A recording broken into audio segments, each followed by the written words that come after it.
in between, guardians of balance, witnesses of the experiment. Their purpose was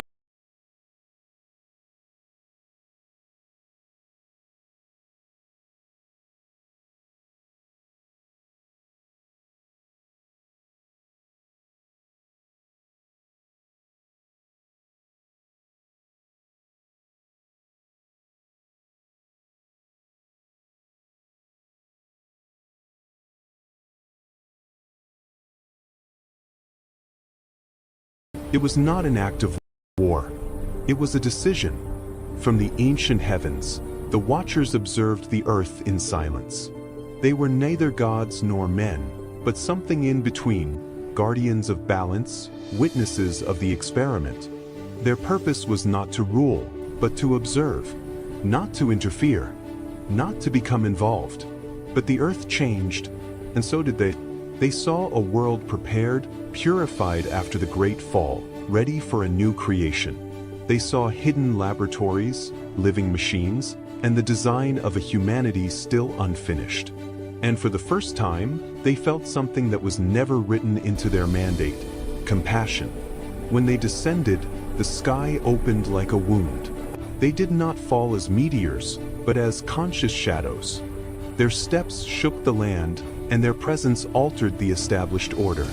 Where there had only been observation, there was now contact. The watchers taught.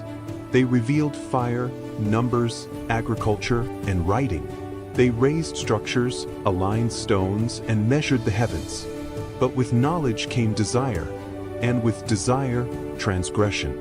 Those who were meant to watch without touching chose to remain. They sealed pacts. They took form. And they crossed a boundary that was never meant to be crossed. That was the true descent, not from heaven to earth, but from obedience to rebellion. From that moment on, the experiment was no longer under control. In the next chapter, we will uncover the oath the Watchers broke, and how their decision gave birth to a new race that would change the fate of the world forever.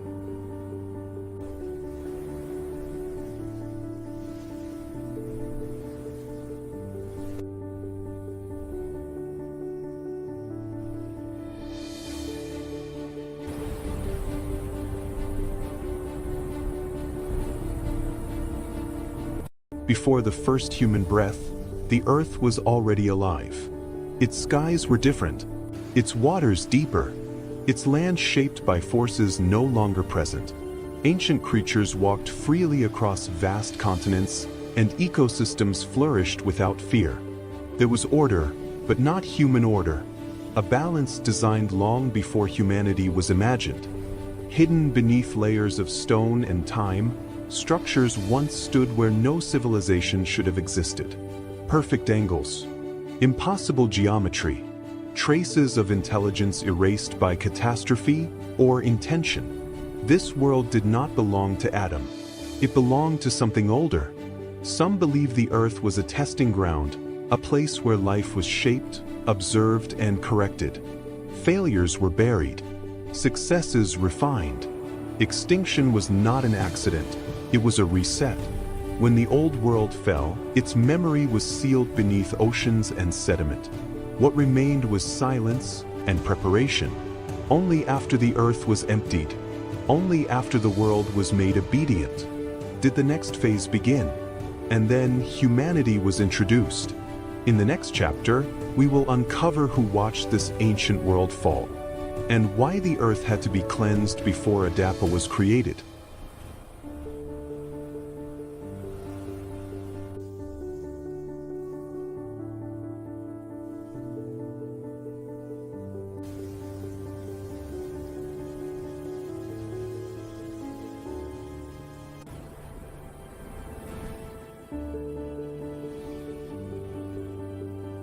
Before human history began, the Watchers descended.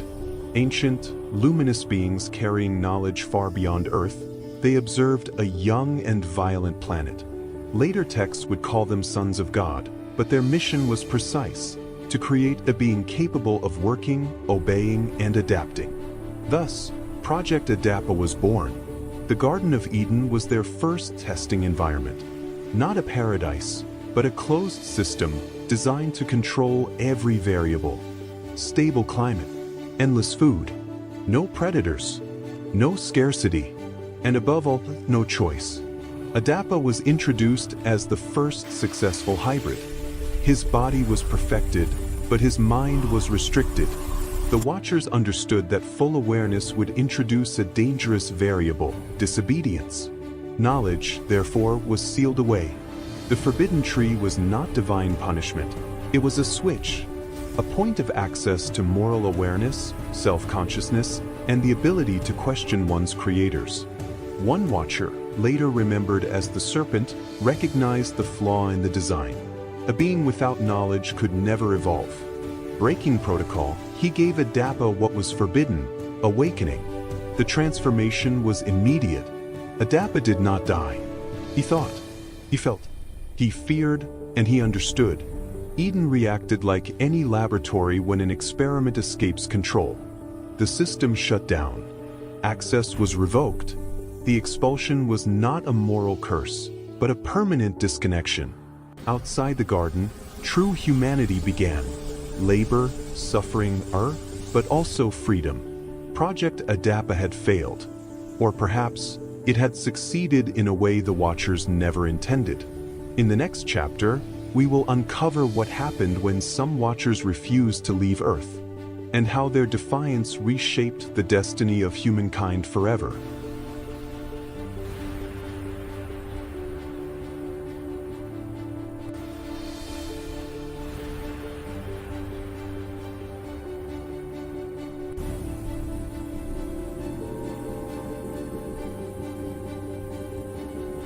Before the law was written and before temples were built, there appeared a man without origin or ending.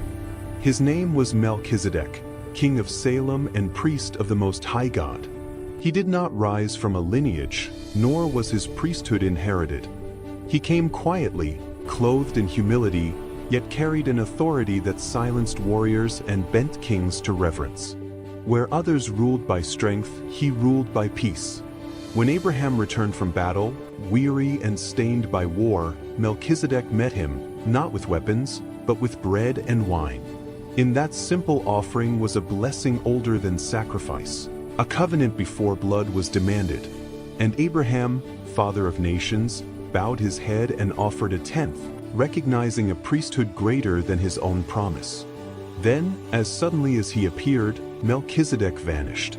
No record of his birth, no account of his death, only a shadow left behind, pointing forward through the ages. His priesthood was not bound to time. It whispered of a future grace, of a priest who would come not from the altar of stone, but from eternity itself. A priest who would bring peace, not through law or fear, but through love. Melchizedek remained, a mystery written between the lines of Scripture, a sign that God's plan was already unfolding long before humanity understood it. And his story was not the end, it was the beginning.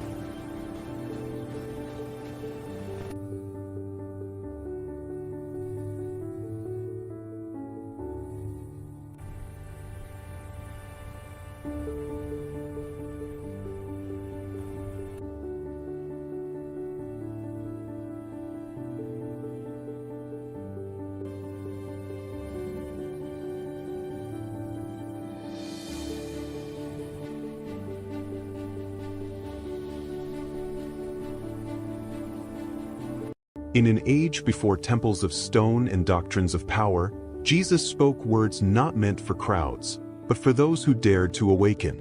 These were not teachings of fear or reward, but sayings hidden like fire inside language, waiting to be discovered. Thomas listened carefully. He was called the doubter, yet he was the one who questioned deeply. Jesus did not speak to him of kingdoms above the clouds, but of a kingdom already living within every human being. If you bring forth what is within you, it will save you, the teacher said. The word struck harder than any blade. The disciples grew uneasy. There were no rules to obey, no thrones to inherit, only a dangerous truth: to know oneself is to know God. Such knowledge could not be controlled.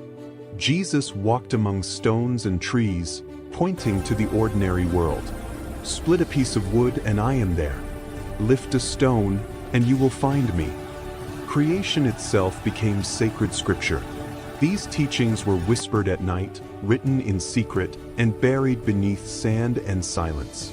Not because they were false, but because they made humanity free without permission. The Gospel of Thomas does not build an institution. It hands the seeker a mirror, and once a person looks into it, there is no turning back.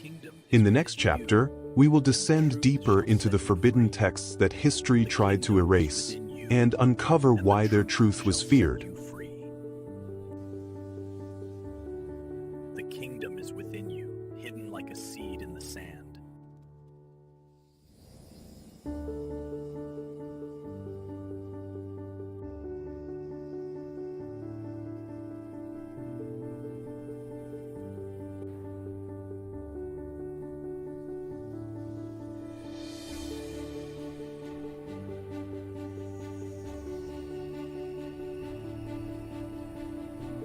The teaching of Jesus did not arrive with swords or armies. It arrived quietly, and that is why it was dangerous. For generations, faith had been built on fear. Fear of punishment, fear of exclusion, fear of a distant God who watched from above and judged from afar. Institutions grew strong by guarding the gates of forgiveness, deciding who was clean and who was condemned. Then Jesus spoke of love. He spoke of a Father who runs toward the lost, not away from them. Of mercy placed above sacrifice. Of forgiveness offered before repentance was demanded. And the foundations began to shake. Jesus ate with sinners. He touched those declared unclean. He defended the broken instead of accusing them. He taught that understanding heals more deeply than punishment, and that love transforms what fear can only restrain. You have heard it said, he told them, but I say to you. With each word, ancient certainties trembled. The leaders listened and felt threatened. If God could be known through compassion, then control was lost. If forgiveness was freely given, then fear lost its power. If love fulfilled the law, then violence in God's name stood exposed. Jesus did not abolish faith. He revealed its heart. And that heart was dangerous to those who ruled through condemnation. Crowds followed him not because he promised safety, but because he offered truth without chains. Yet every act of healing, every word of mercy, widened the divide between love and power. They could not silence the message without silencing the man. Still, the teaching spread, quietly, relentlessly, because love does not need permission to grow. And even now, it continues to unsettle every system built on fear rather than grace. In the next chapter, we will witness how this message of love led inevitably toward confrontation, betrayal, and the decision to extinguish the light, believing it could be buried forever. Blessed are those who seek peace, for they shall find the kingdom within. Let your light shine before others, that they may see your good deeds and glorify your Father in heaven. Blessed are those who seek the light, for they shall find hope and truth. After the words were spoken, there was no thunder and no fire from heaven. There was silence, a silence that forced every heart to turn inward. Jesus looked upon them with compassion. He knew that many had been taught to search for God in distant heavens or behind sacred walls. Yet he came to reveal a deeper truth. God does not dwell only in temples made of stone, but in the living heart of humanity. The kingdom does not come with signs to be observed, he said gently. They will not say, "Look, here it is," or "There it is." For the kingdom of God is within you. Some felt peace, others felt fear. To seek God within meant facing one's own wounds, one's own darkness, and also the divine spark that had never been extinguished. Jesus walked among the weary and the forgotten. He touched the unclean, lifted the broken, and saw in every person a dwelling place of the Holy One. He spoke not of outward sacrifice, but of transformation of the heart, not of fear, but of light. Whoever knows himself, he taught, will not be ruled by darkness. And these words healed in ways no miracle ever could. But such teaching was dangerous. A people who discover God within themselves can no longer be easily enslaved. And so some closed their ears, while others began to plot silence. Still, the seed had been planted, and it continues to grow in every soul that dares to seek with humility and truth. For the true temple is not built with stone. It is built with an awakened heart. In the next chapter, we will reveal how these teachings were hidden, distorted, and fiercely opposed, and why inner knowledge was seen as a threat to religious and political power.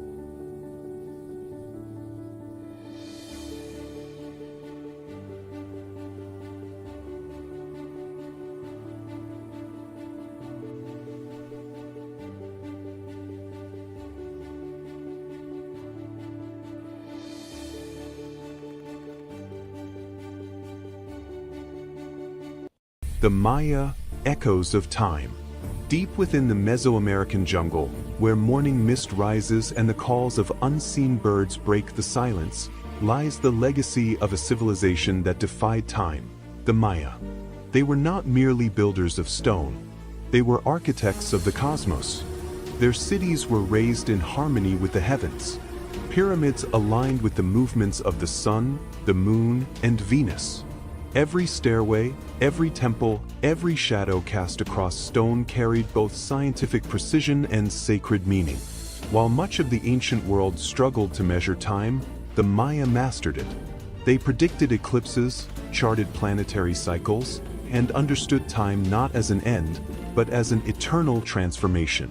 Yet their knowledge did not dwell only in the sky. It lived in the earth, in maze, in ritual, and in the profound bond between humanity and the divine. For the Maya, science and spirituality were inseparable, woven together into a single ancestral wisdom. Then came the silence. Cities were abandoned. The jungle reclaimed the temples. Stone was swallowed by roots and shadow. To the modern world, the Maya seemed to vanish. But they did not disappear. Their knowledge slept beneath the canopy, carved into stone and written in the stars, waiting to be rediscovered. Today, as we walk among their ruins, we do not merely observe the past, we hear an echo, a message that still resonates across centuries. We are not separate from the universe. We are part of its rhythm. This is the story of a mysterious, advanced, and deeply enigmatic civilization. A story written in stone, sky, and time.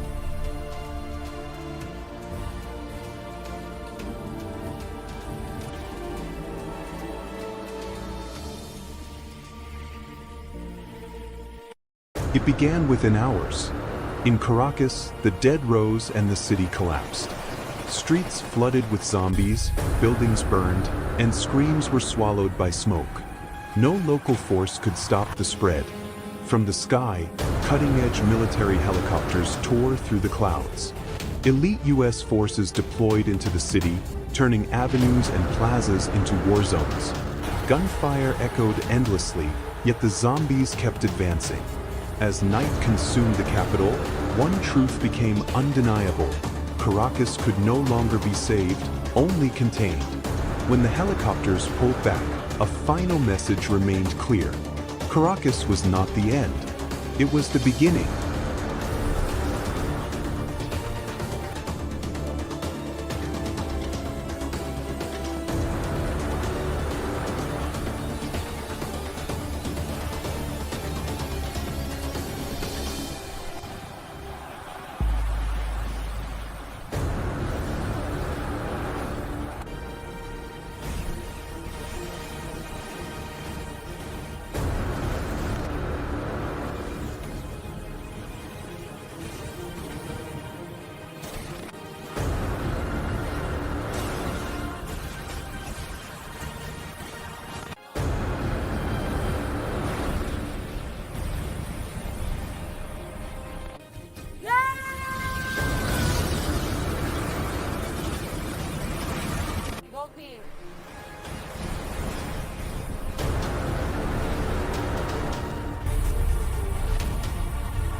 the serpent of knowledge.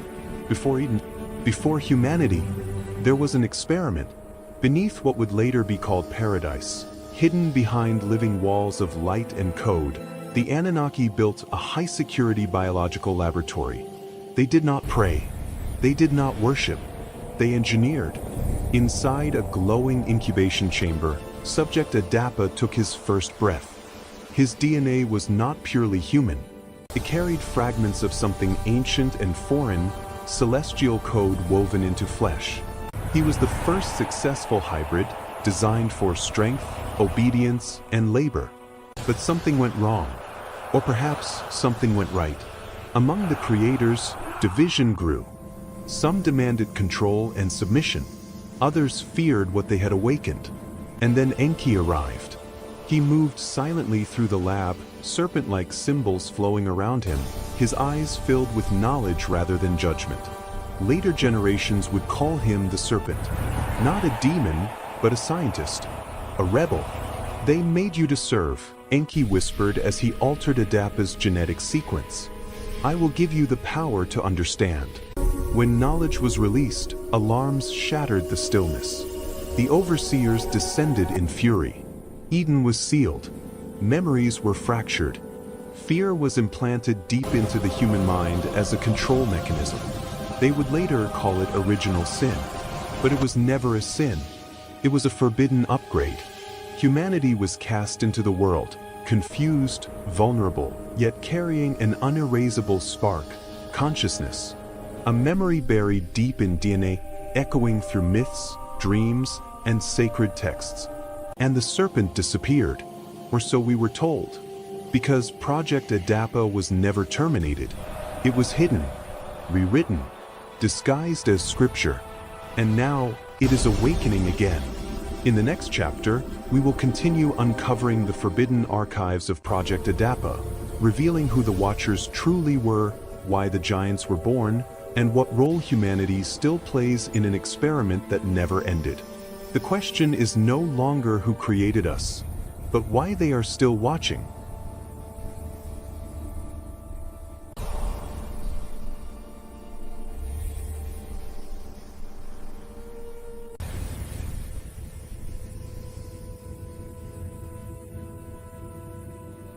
Evangelio de hoy, jueves 8 de enero de 2026.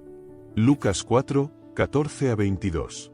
En aquel tiempo, Jesús volvió a Galilea con la fuerza del Espíritu, y su fama se extendió por toda la región. Enseñaba en las sinagogas y todos lo alababan. Fue a Nazaret, donde se había criado, y entró en la sinagoga, como era su costumbre, el día sábado. Se levantó para hacer la lectura y le entregaron el libro del profeta Isaías. Lo desenrolló y encontró el pasaje donde estaba escrito: El Espíritu del Señor está sobre mí, porque me ha ungido. Me ha enviado para anunciar la buena noticia a los pobres, para proclamar la liberación a los cautivos, y la vista a los ciegos, para poner en libertad a los oprimidos, y proclamar un año de gracia del Señor. Luego enrolló el libro, lo devolvió al ayudante y se sentó. Todos los que estaban en la sinagoga tenían los ojos fijos en él. Entonces comenzó a decirles: Hoy se cumple esta escritura que acaban de oír. Y todos daban testimonio a su favor y estaban admirados de las palabras llenas de gracia que salían de su boca. Reflexión breve. Jesús proclama que la salvación no es una promesa futura, sino una realidad que comienza hoy. Su misión es llevar esperanza, libertad y sanación a quienes más lo necesitan. In the heart of East Africa, where the savanna stretches endlessly beneath a burning sky, the Hadza people live as they have for thousands of years. Their village is made of rustic bamboo huts, low and fragile in appearance, yet strong enough to endure wind, rain, and time. Smoke rises from small fires as the morning light filters through woven walls of grass and branches. Life moves constantly between the huts. Children run barefoot through the dust, women prepare roots and gathered food, and hunters sharpen arrows in silence. The cabins sway gently with the wind, their roofs whispering stories of past storms and long journeys. Every sound matters here. Every shadow is watched. As night falls, firelight turns the village into a living circle of shadows.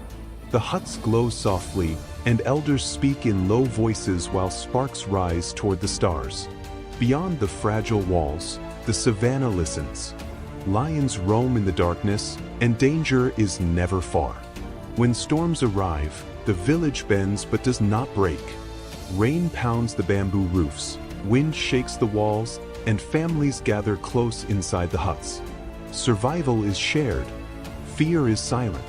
At sunset, the hunters return. Their silhouettes cross the tall grass as smoke rises from the cabins behind them. No words are needed. The village breathes again. This is not a place of comfort or excess. It is a place of balance, between humans and nature, shelter and exposure, life and death.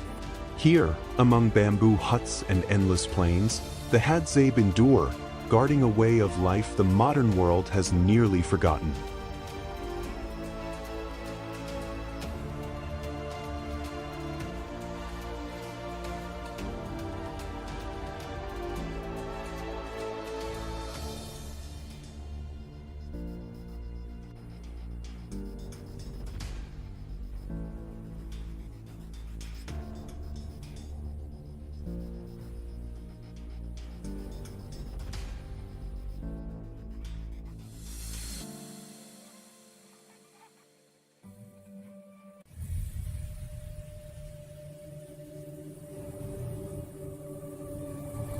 Gospel of today, Thursday, January 8, 2026. Luke 4 verses 14 to 22. At that time, Jesus returned to Galilee in the power of the Spirit, and news about him spread throughout the whole region. He taught in their synagogues and was praised by all. He came to Nazareth, where he had been brought up, and went into the synagogue, as was his custom, on the Sabbath day. He stood up to read, and the scroll of the prophet Isaiah was handed to him. He unrolled the scroll and found the passage where it was written, "The Spirit of the Lord is upon me, because he has anointed me. He has sent me to bring good news to the poor, to proclaim liberty to the captives, and recovery of sight to the blind, to set the oppressed free, and to proclaim a year acceptable to the Lord." Then he rolled up the scroll, gave it back to the attendant, and sat down. The eyes of all in the synagogue were fixed on him. And he began to say to them, "Today this scripture has been fulfilled in your hearing." And all spoke well of him and were amazed at the gracious words that came from his mouth.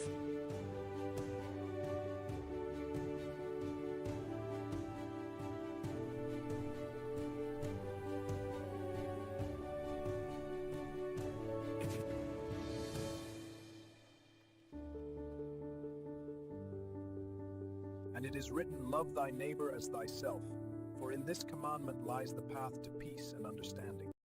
12 legions unseen. The night was heavy in Gethsemane. Torches cut through the darkness as soldiers advanced, armor clanking, hands tight around swords. Betrayal stood at the front, a kiss still warm in the air. Fear moved among the disciples like a storm about to break. One blade flashed. Steel rang as Peter struck, and blood fell to the ground. The moment shattered the silence, and in that instant, the world held its breath. Jesus did not run. He raised his hand, and the violence stopped. His eyes lifted, not in fear, but in certainty, toward a sky that looked silent, yet was anything but. For beyond the veil of night stood armies unseen. Legions upon legions of angels waited, wings folded, weapons of fire restrained by a single command. At one word, the earth would split. At one breath, the soldiers would fall like dust. Heaven itself was poised to descend. And he knew it. "Do you think I cannot call on my Father?" he said calmly. "And he will at once put at my disposal more than 12 legions of angels?"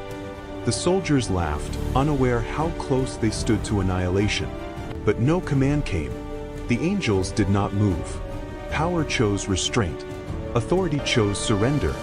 Love chose the cross.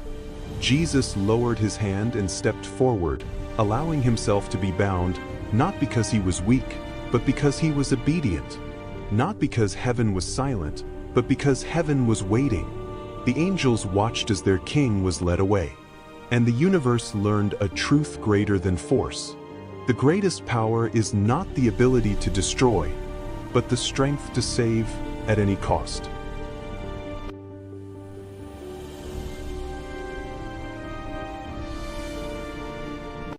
The Garden of Eden was never a paradise. It was a sealed place where heaven first touched the earth. There began the experiment, when the beings later called the sons of God altered human flesh and awakened a mind meant to obey, not to understand. But one among them opened what should have remained sealed, and humanity awakened. That was the true sin, knowledge. Cast out from Eden, humankind multiplied and split into two paths. The lineage of Cain built cities of stone and towers of pride. The lineage of Seth remembered the voice above, and in the days of Enosh, men began to call upon the name of the Lord, and their cry once again reached the heavens. Then came the second transgression. The sons of God looked upon the daughters of men and descended. From that forbidden union the Nephilim were born, giants of immense strength and unrestrained will. They ruled by violence, feasted in arrogance, and filled the earth with corruption. The experiment had spiraled beyond control. Yet amid the noise and the pride, one man walked differently. Noah found favor. While giants laughed and crowds mocked, he listened and obeyed. He built the ark under open skies, wood rising day by day, a warning no one believed. Then the door was shut. The sky broke open. The fountains of the deep burst forth. Towers fell, giants were swallowed, and the world that had crossed forbidden boundaries was erased by water. The flood was not only destruction, it was containment. When the waters withdrew, the earth stood silent. The giants were gone. The heavens were distant once more. But the experiment continued, this time with a warning written into the memory of the world. Whenever heaven and earth unite in pride, creation itself rises to restore the boundary. And that ancient story, though buried beneath water and time, has not yet reached its end.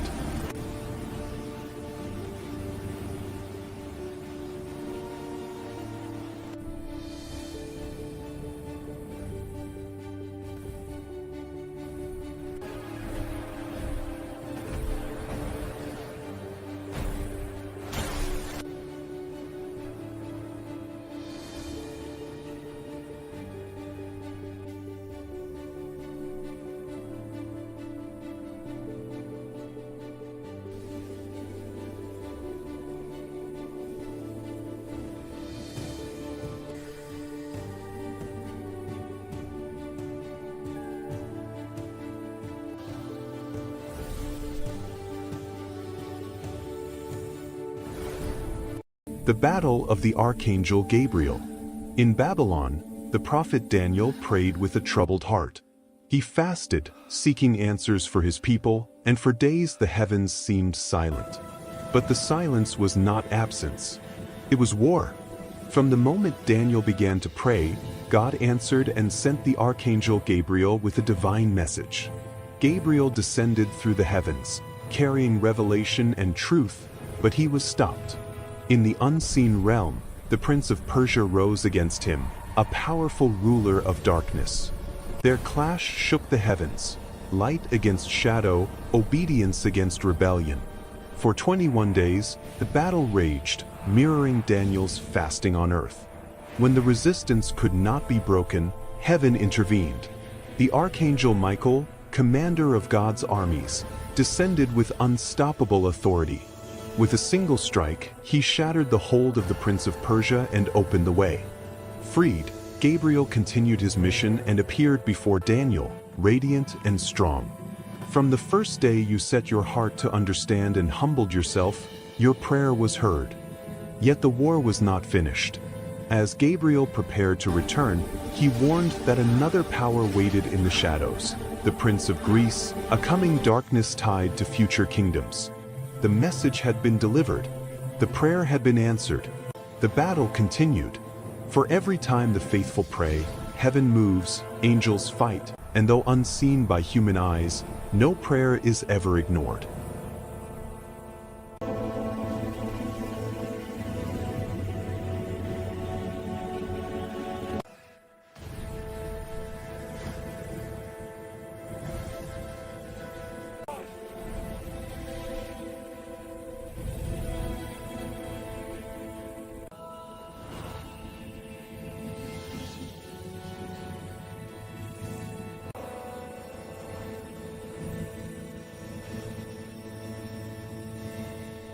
Under the broom tree, the desert showed no mercy. The sun burned high above, and the silence pressed heavily on the land. The prophet Elijah, exhausted from the long journey and the weight of his calling, finally collapsed beneath a solitary broom tree. His strength was gone. His spirit felt empty. "Enough, Lord," he whispered. "Take my life." There, between sand and shadow, Elijah fell into a deep sleep, overwhelmed by weariness and despair. Then a gentle touch awakened him. An angel of the Lord stood beside him, not with judgment, but with compassion. The angel spoke softly, "Get up and eat." Beside Elijah lay freshly baked bread and a jar of water. He drank and lay down again. A second time, the angel touched him and said, "Get up and eat, for the journey is too much for you." Strength returned not only to Elijah's body, but to his soul. He rose and began to walk. For 40 days and 40 nights, he traveled through wilderness and silence, until he reached Mount Horeb, the mountain of God. There, Elijah understood that he had never been alone. And so it is with us. There are moments when the road feels endless, when our strength fails and our hearts grow weary. But the Lord does not abandon us beneath the broom tree. He comes near, gives us what we need, and walks with us, until we are strong enough to continue. You are not alone. You never have been.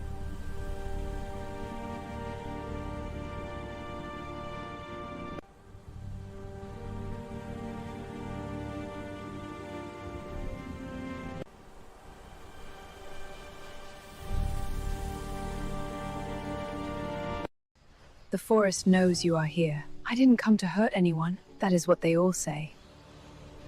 You must be cautious. I sense great power in this meat. You walk on living ground.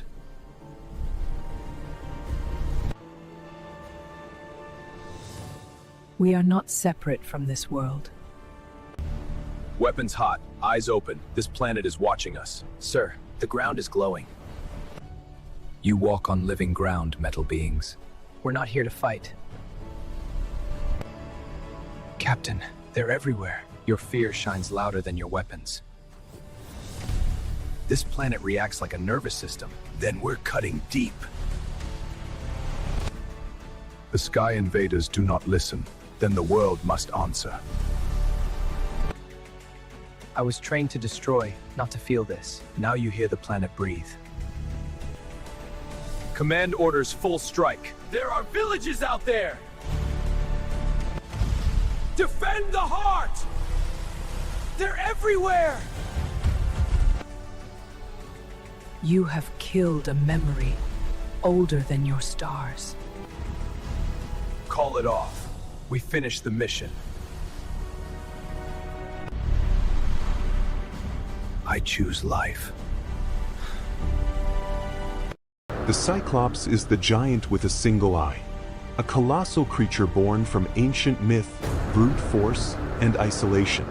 Legends describe it as an enormous being with one gigantic eye in the center of its forehead, an eye that watches without mercy and never sleeps. Its body appears to be made of living stone, muscles hardened by endless labor and survival. The Cyclops lives apart from the world of men, dwelling in caves and desolate lands. It does not farm. It does not build cities. It hunts. It survives. It endures.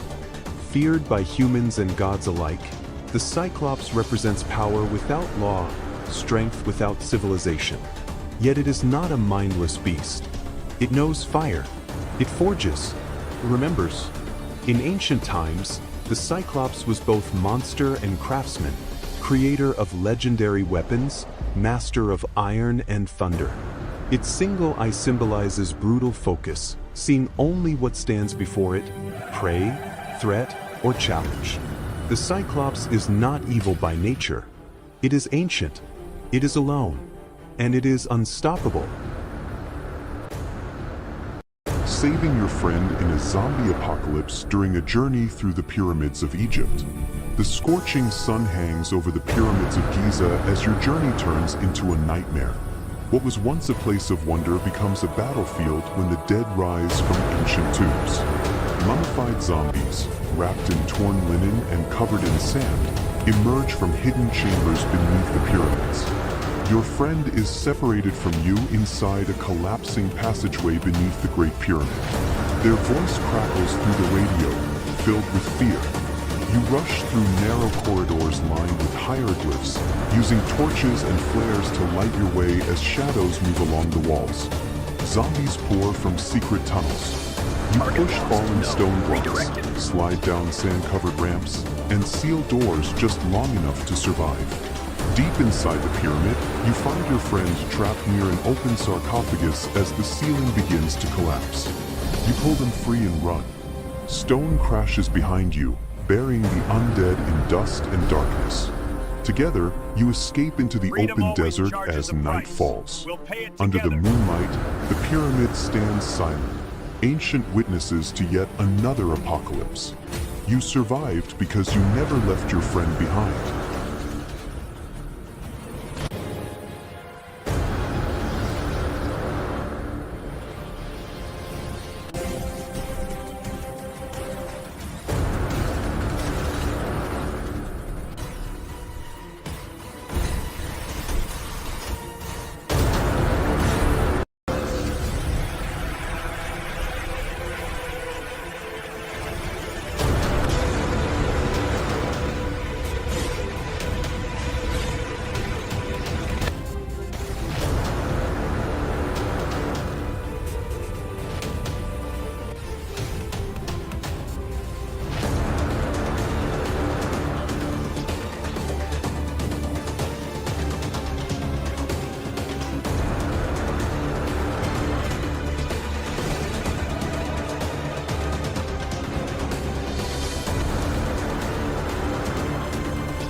The world did not sleep last night.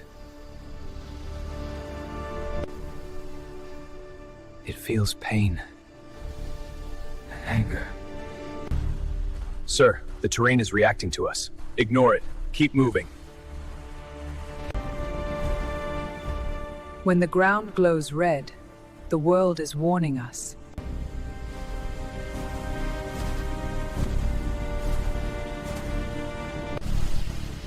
Increase extraction speed. The planet doesn't like this. It's responding. Is this the planet doing this? No, this is the planet waking up. A guardian has risen. That thing wasn't on the scans! Target it. Do not fire. If we shoot, we start a war. Then we finish it fast.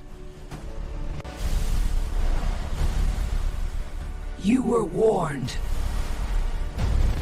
Long before humanity, before even the first upright hominids walked the Earth, this planet was home to a non-human civilization, Atlantis. Its inhabitants were not human. They were reptilian humanoids, genetically advanced beings descended from an intelligence that arrived from the cosmos in a forgotten age. They did not conquer Earth. They selected it. Their biology was engineered for a young, unstable planet rich in geothermal and cosmic energy. Atlantis was not primitive.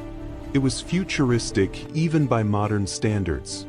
Its cities floated partially above the ocean, held in place by planetary energy fields drawn from Earth's core. Towers of organic crystal and living metal rose from massive circular platforms, aligned with stars that no longer occupy the same positions in the sky. The architecture was not built, it grew. The reptilian Atlanteans mastered technology based on resonance, frequency, and consciousness. They did not rely on machines as humans do. They used the planet itself as their power source. Their temples functioned as planetary control nodes, regulating climate, tectonic movement, and oceans. Their greatest mistake was confidence. By manipulating planetary and cosmic forces, they disrupted the balance that sustained them. Earth's core destabilized. Oceans rose. The global energy network collapsed. In a single day and night, Atlantis fell. The island fractured. Cities sank slowly as energy fields failed one by one. Some Atlanteans escaped, some into the deep ocean, others into subterranean sanctuaries, and a few left the planet entirely. When humans emerged millions of years later, they found no visible ruins. Only myths, only serpent gods, only echoes buried beneath the sea. Atlantis was never a myth. It was Earth's first civilization, and its destruction was a warning humanity has yet to understand.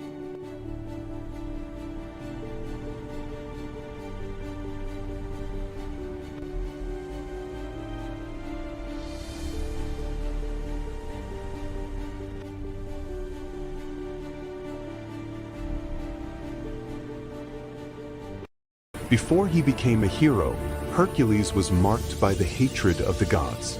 Son of Zeus, king of Olympus, and a mortal woman, he was born with a strength the world was not ready to face. From the moment he was born, his fate was sealed. Hera, consumed by jealousy, tried to kill him by sending 2 giant serpents into his cradle. He did not cry. He looked at them and crushed them with his bare hands. Years later, Hercules grew into an unstoppable warrior, loved by the people and feared by his enemies. But tragedy struck when Hera, in a final act of cruelty, clouded his mind. Driven mad, Hercules committed the greatest sin of his life. He destroyed the ones he loved most. When the madness faded, only silence remained and guilt. Broken and desperate for redemption, Hercules begged for punishment. The gods answered with a sentence: 12 impossible labors, trials no man should survive. He slew the Nemean lion, whose hide could not be pierced. He defeated the Hydra, cutting off heads that grew back stronger. He descended into the underworld and returned alive, dragging the fearsome Cerberus into the light. Every battle bled him. Every victory brought him closer to death and closer to legend. In the end, Hercules was no longer just a man of strength. He became proof that even gods can fall, and that humans can rise. When his mortal body finally died, the gates of Olympus opened. Zeus called him home, and the man who suffered like no other ascended as a god. Because Hercules was not great because of his strength. He was great because he fell, paid for his guilt, and never stopped fighting.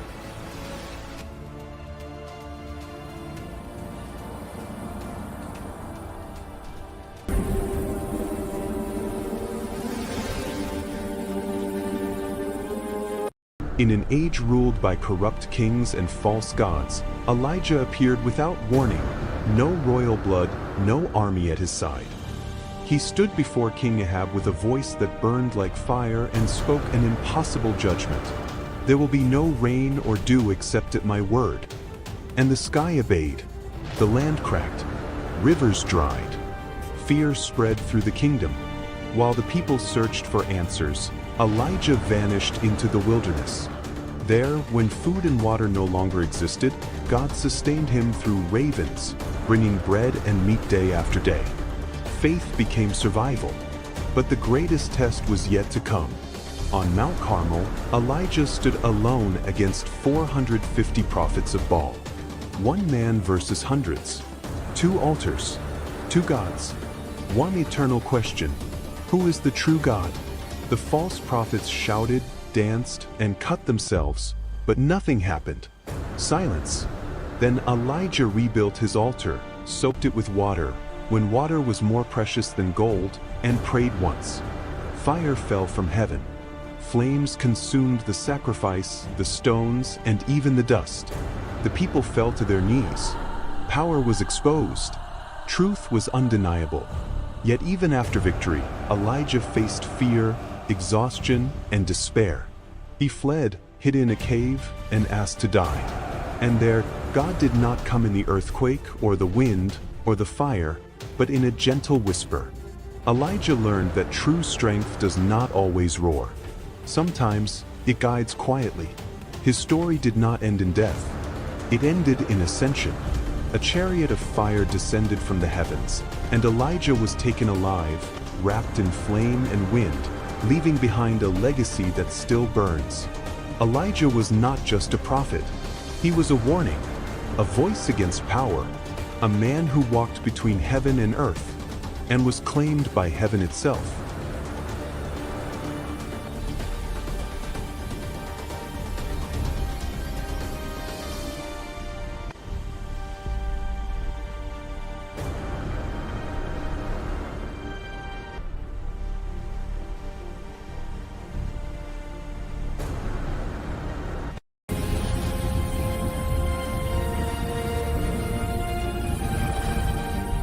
Two million years from now, Earth is no longer the world we recognize.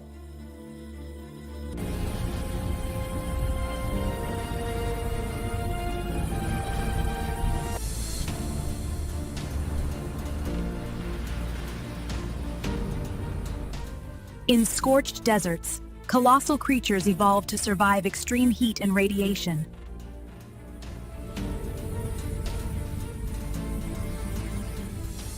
Of the storms, new amulets rule the skies, born from wind and lightning.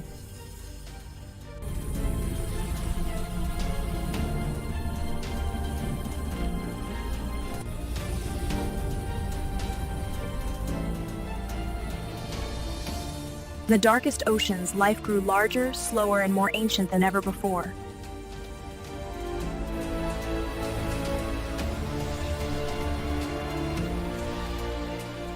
Now, some species no longer think alone. They think together.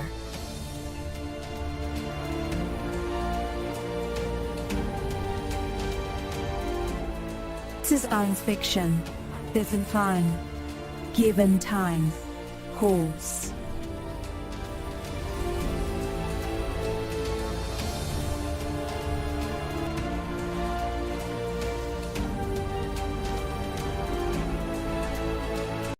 It wasn't the roar of an animal that warned the forest.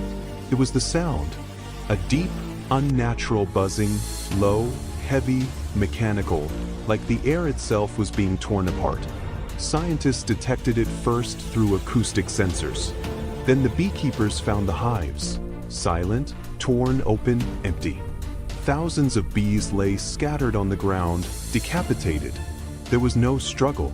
It was precise, efficient. The predator descended from the sky. The Asian giant hornet does not attack like other insects. It executes. Its massive orange head houses mandibles that don't sting, they cut. In minutes, a single hornet can erase an entire colony. Not for hunger, for dominance. When the first video surfaced, no one wanted to believe it. The insect was too large, too fast, too perfect. Its wings sounded like engines. Its stinger looked like a living spear. It didn't retreat. It didn't hesitate. It advanced. Bees, the backbone of global pollination, had no defense. And without them, balance collapses. Crops fail. Food chains fracture. Ecosystems unravel. This isn't a movie. This isn't a myth. It's a brutal reminder that nature doesn't need permission to become a threat. And it's already here.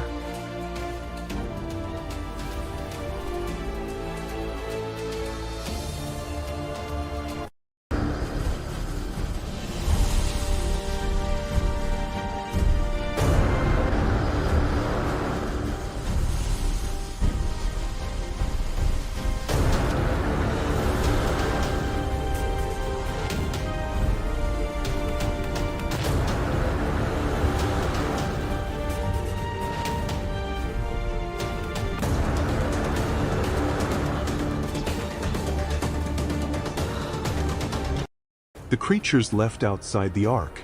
Before the first rain fell, the world already felt its end approaching. The sky gathered in heavy silence, clouds pressing low over the land, while Noah worked on the ark, guided by a voice older than memory. Animals arrived 2 by 2, lions, birds, cattle, wolves, moving calmly, as if the earth itself was leading them. The ark was not yet a refuge from water, but a boundary between what would be preserved and what would not. From the forgotten edges of creation, other beings appeared. Giants walked from the hills, their footsteps shaking the ground. Hybrid creatures emerged from forests and ruins, forms never meant to endure. They watched the ark with fear and expectation, believing they too belonged among the saved. They were wrong. The ark did not open for them, not because of their shape, but because of their origin. As the rain began, the sky broke open. Water fell in endless sheets, rivers burst their banks, and the world dissolved into motion and sound. Animals outside struggled against the rising flood, while inside the ark, order remained. Wood groaned under the pressure, but it held. Within the ark, common creatures rested, breathing, shifting, surviving. Warm light flickered along wooden walls as the storm raged beyond them. Outside, the rejected ran, flew, roared, and disappeared beneath the rising waters. Some legends say not all of them perished, that a few found caves, depths, or places untouched by the flood. And that is why, even now, humanity tells stories of monsters. Not as myths, but as memories of those who were left behind.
The labyrinth breathed. Every stone wall sweated fear, every corridor seemed to shift and change. No one entered without losing something, or losing everything. At the heart of Crete, beneath the palace of King Minos, lived the Minotaur. Half man, half beast. A monster born from the punishment of the gods and fed with the blood of the innocent. Its breathing was deep and heavy, like a war drum echoing through the darkness. Its horns bore the scars of countless battles. Its eyes burned with eternal hunger. Each year, young lives were cast into the labyrinth as tribute. None returned, until Theseus arrived. He did not enter as a victim, but as a hunter. Son of a king, yet armed only with a sword, courage, and a vow to end the terror. Ariadne, bound by her father's fate, gave him the thread. It was not merely a path to escape, it was an act of defiance against fear. Theseus tied it to his wrist and descended. Darkness swallowed him. Endless corridors. Silence broken only by distant dripping. And then the sound. A heavy, another, hooves striking stone. The Minotaur knew it was not alone. When they met, the air itself trembled. The beast roared, a sound torn from the depths of hell. Theseus felt the creature's weight, pure strength, mindless fury, centuries of confinement turned into violence. The battle was brutal. The Minotaur attacked like a storm, charging, shattering walls, trying to crush the intruder. Theseus moved on instinct, rolling through shadows, feeling the wind of the horns pass inches from his chest. One mistake meant death. Steel struck flesh and bone. Dark blood spilled across the stone. But the monster did not fall. In a brief moment of stillness, Theseus saw more than rage in the beast's eyes. He saw pain. He saw loneliness. A life condemned from birth. He did not hesitate. With a final cry, he drove the blade into the Minotaur's heart. The last roar shook the labyrinth. The beast collapsed, and with it, the fear that had ruled Crete for generations. Theseus stood alone, breathing amid ruins and blood. He was not merely a victor. He was a symbol. For thousands of years, humanity has looked to the sky searching for answers. But the sky did not fall silent out of absence. It fell silent out of disappointment. When the gods first descended, they did not come as conquerors. They came as teachers. In Sumer, they taught humanity to read the stars. In Egypt, they taught stone to defy time. In Mesopotamia, they gave writing so memory would survive death. They did not ask for worship. They asked for balance. But humanity learned quickly, and forgot even faster. Knowledge became power. Power became control. And control became greed. Kings spoke with the voices of gods to rule. Priests sold the heavens for gold. Wars were fought in divine names the gods had never spoken. The gods watched in silence. They saw temples built not to honor, but to dominate. They saw sacrifices offered not from necessity, but from fear. They saw sacred knowledge used to enslave one human by another. And then came the final betrayal. Humanity tried to possess what was never meant to be owned. Immortality without responsibility. Weapons without wisdom. Power without limits. The gods were summoned, not to learn, but to obey. That day, the sky did not answer with fire. It answered with withdrawal. The gods did not die. They were not defeated. They simply left. They sealed their gates. They dimmed their voices. They left behind fragments, symbols, ruins, myths, and distorted memories. Not as punishment, but as a warning, for they understood something terrible. Humanity was not ready to be guided, only to command. And so the sky has remained silent, not because it is empty, but because it is watching from afar, waiting for the day humanity looks upward, not to ask for power, but to ask for forgiveness.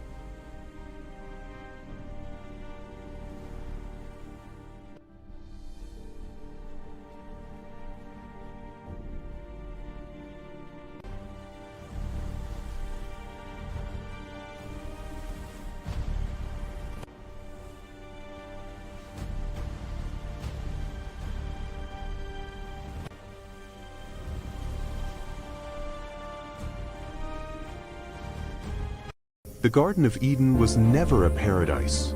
It was a restricted zone. What ancient texts later described as rivers of life and sacred trees were, in reality, energy conduits, biodomes, and genetic control systems. Eden was a high-security biological laboratory built on Earth more than 200,000 years ago by a civilization that descended from the sky, the Anunnaki. The forbidden translations of the Sumerian tablets do not speak of gods. They speak of engineers, scientists, and overseers. And they speak of an experiment, the Adapa project. Humanity was not created. It was designed. The Anunnaki arrived seeking resources, gold, rare elements, biological materials. But the planet was hostile, and their numbers were few. They needed workers who could survive Earth's environment and obey without rebellion. In underground laboratories beneath Eden, they began splicing their own DNA with that of primitive hominids. Most prototypes failed, either too aggressive, too intelligent, or incapable of control. Then came Adapa. Known later as Adam, he was the first successful hybrid.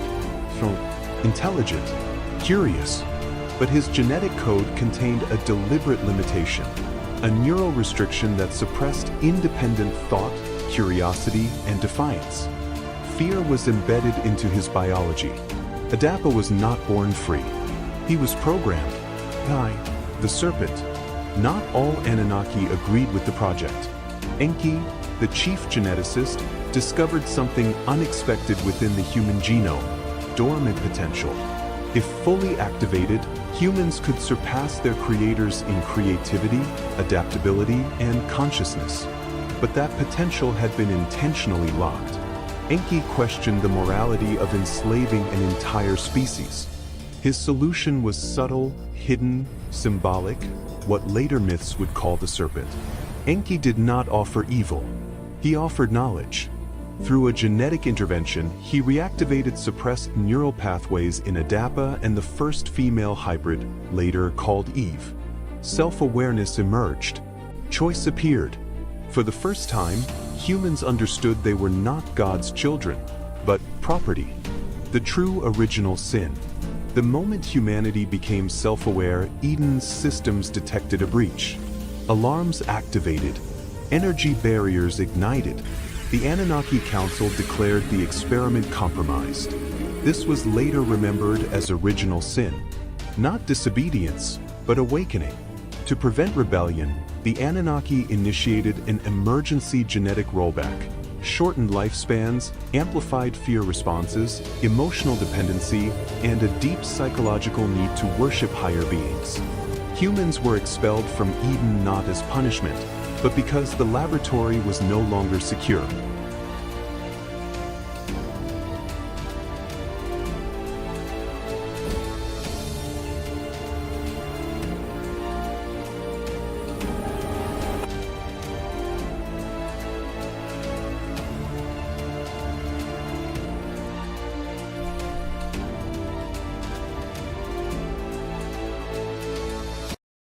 Before she became a monster, Medusa was a woman.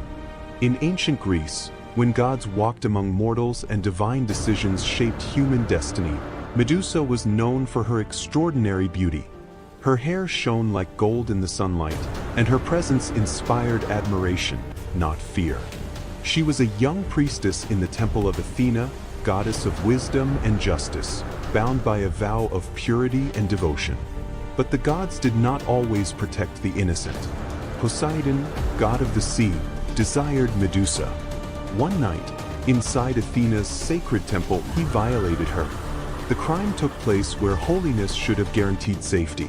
When Athena discovered what had happened, her anger did not fall upon the god who committed the act, but upon the mortal woman who had no power to resist. Whether from pride, rage, or divine cruelty, Athena chose punishment over mercy. Medusa was transformed. Her beautiful hair twisted into living serpents, hissing and writhing without rest. Her skin turned pale and cold, and her eyes were cursed with a terrible power. Anyone who looked directly at her would be turned to stone. Cast out and condemned, Medusa was exiled to the edge of the world. There, she lived alone among ruins and shadows, surrounded by stone figures of men and beasts who had crossed her path. They were not trophies of violence, but silent graves, victims of a curse she never chose. Over time, the world forgot the woman and remembered only the monster. Heroes spoke of her danger, not her suffering. When Perseus arrived, sent by the gods, he did not see the broken priestess beneath the serpents. Using the reflection of his shield to avoid her gaze, he struck while she slept and cut off her head. From Medusa's blood sprang Pegasus, the winged horse, and Chrysor, proof that even from injustice, something divine could be born. Her severed head, still powerful, was used as a weapon by Athena herself. Thus, Medusa passed into legend as a creature of terror. But those who know the truth understand this. The Nephilim, giants before the flood. Before the Great Flood, the world was already falling. In the ancient days, when humanity still feared the heavens, the Watchers descended. They were not sent as messengers, but fell by their own will, powerful angels who abandoned their place and crossed an eternal boundary. They looked upon the daughters of men, and desired what was forbidden. From that union came the Nephilim, giants of overwhelming strength. Their footsteps shook the earth and their voices thundered across the land. Where they walked, men fled. Where they ruled, mercy vanished. They built massive cities, raised stone thrones, and declared themselves gods among mortals. Their hunger was endless. Their pride knew no limit. War spread across the earth. Blood stained the soil. Violence became law, and creation itself groaned beneath their rule. What was meant for life was twisted by corruption. From the heavens, judgment was pronounced. The Watchers were condemned and bound in darkness, but the Nephilim remained, defiant, mocking the coming destruction. They laughed at warnings and trusted in their own strength. Amid this world of giants and ruin, Noah walked in quiet obedience. While the Nephilim feasted and humanity mocked, he built an ark beneath clear skies, guided by a voice only he obeyed. Then the day arrived. The sky broke open. The fountains of the deep burst forth. Rain fell without mercy, oceans rose, and the earth trembled. The giants ran, fought, and roared, but even their power could not stand against the waters. Towers collapsed. Cities vanished. The Nephilim were swallowed by the flood. When the waters finally withdrew, the world stood silent. The giants were gone, but their memory remained. For the story of the Nephilim is not only a tale of the past, it is an eternal warning. When pride rises above the heavens, creation itself will rise to restore the boundary. And so ended the age of giants, buried beneath the waters of judgment, yet echoing through time.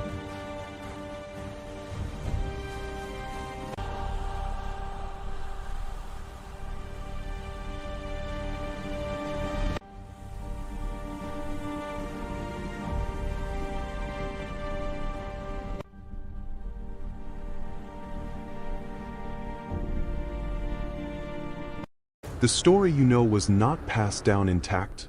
It was edited, not by mistake, but by necessity.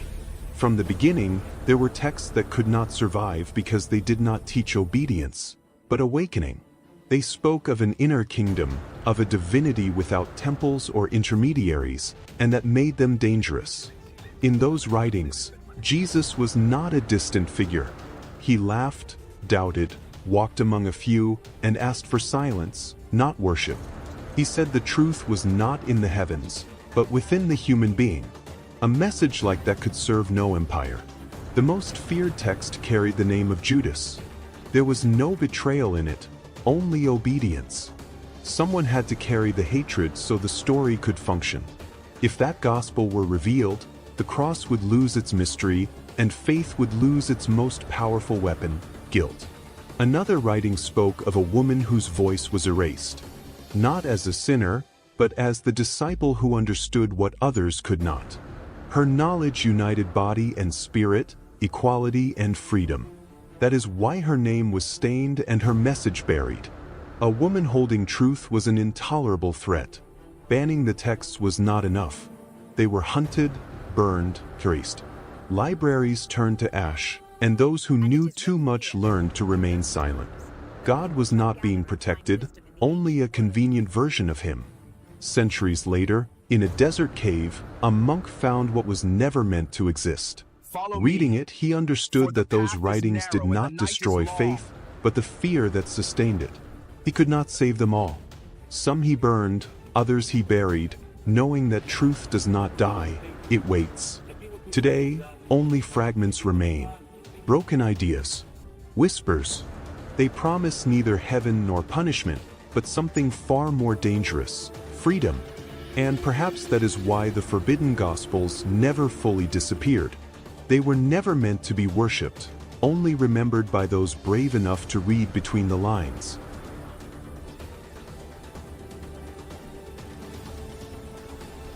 Long before humans learned to shape stone,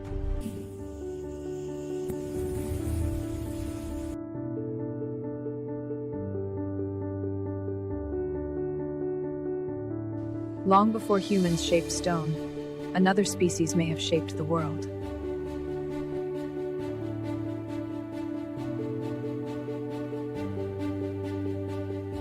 They were reptilian humanoids, highly intelligent, biologically adapted to a younger planet.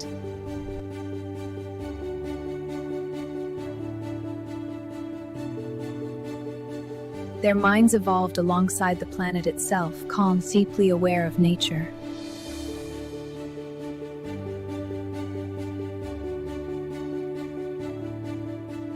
They built vast cities of stone and crystal, aligned with Earth's natural energy.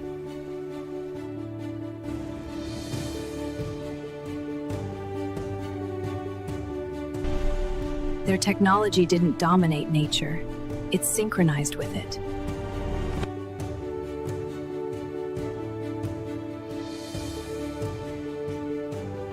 But Earth changed, climate collapsed, continents shifted, their balance was broken.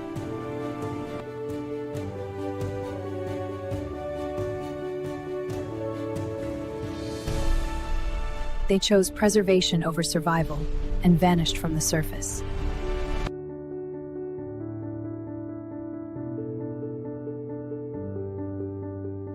Their knowledge was locked beneath mountains and oceans, waiting.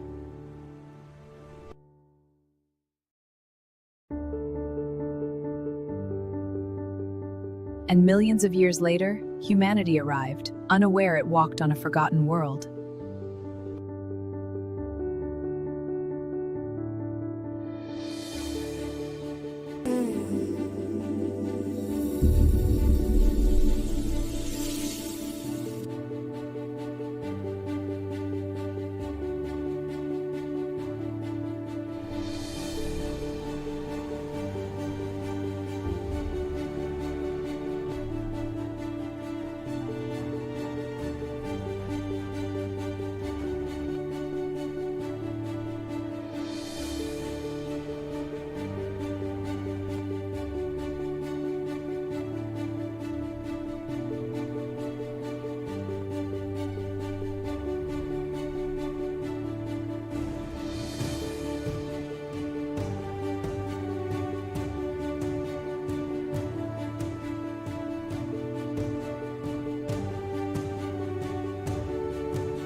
Las criaturas que no entraron al arca.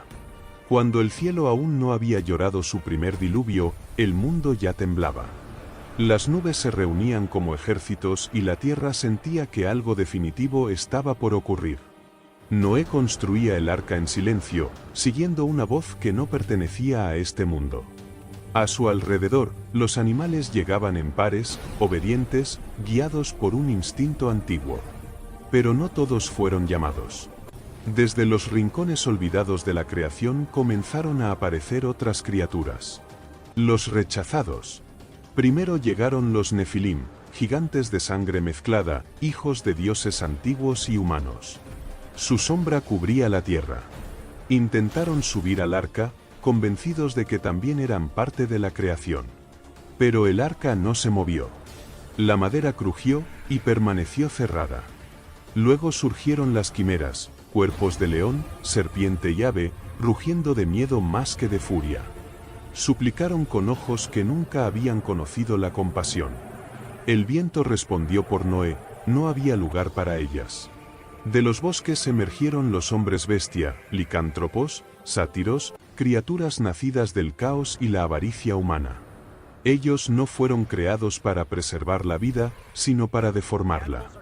En los cielos, los dragones antiguos giraban en círculos, sabios y terribles. Uno descendió, su voz como trueno. ¿También nosotros seremos olvidados? La respuesta fue el silencio. La razón del rechazo. No fue por su forma, fue por su origen. Estas criaturas no nacieron del equilibrio, sino del abuso del conocimiento, de pactos rotos, de la soberbia de dioses menores y humanos que jugaron a crear vida. El arca no era un refugio para todo lo que existía, sino para aquello que podía empezar de nuevo. El diluvio. Cuando cayó la primera gota, el mundo gritó. Las criaturas rechazadas lucharon, volaron, rugieron, treparon por montañas que pronto desaparecieron bajo el agua. Algunas intentaron romper el arca. Otras aceptaron su destino. Dicen que algunas no murieron. Que se ocultaron bajo el mar, en cavernas imposibles, o en dimensiones donde el agua no alcanza. El legado. Por eso, aún hoy, la humanidad habla de monstruos. No como mitos, sino como recuerdos distorsionados. Porque no todas las criaturas del mundo se ahogaron. Algunas simplemente fueron dejadas atrás.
strength lies in our bond and our resolve.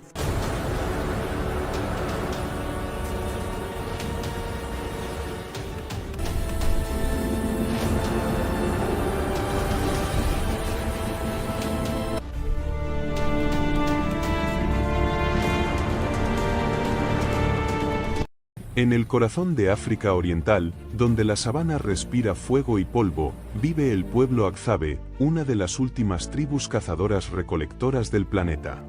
Su mundo no tiene cercas ni relojes. Aquí, la vida y la muerte caminan juntas, y cada amanecer puede ser el último.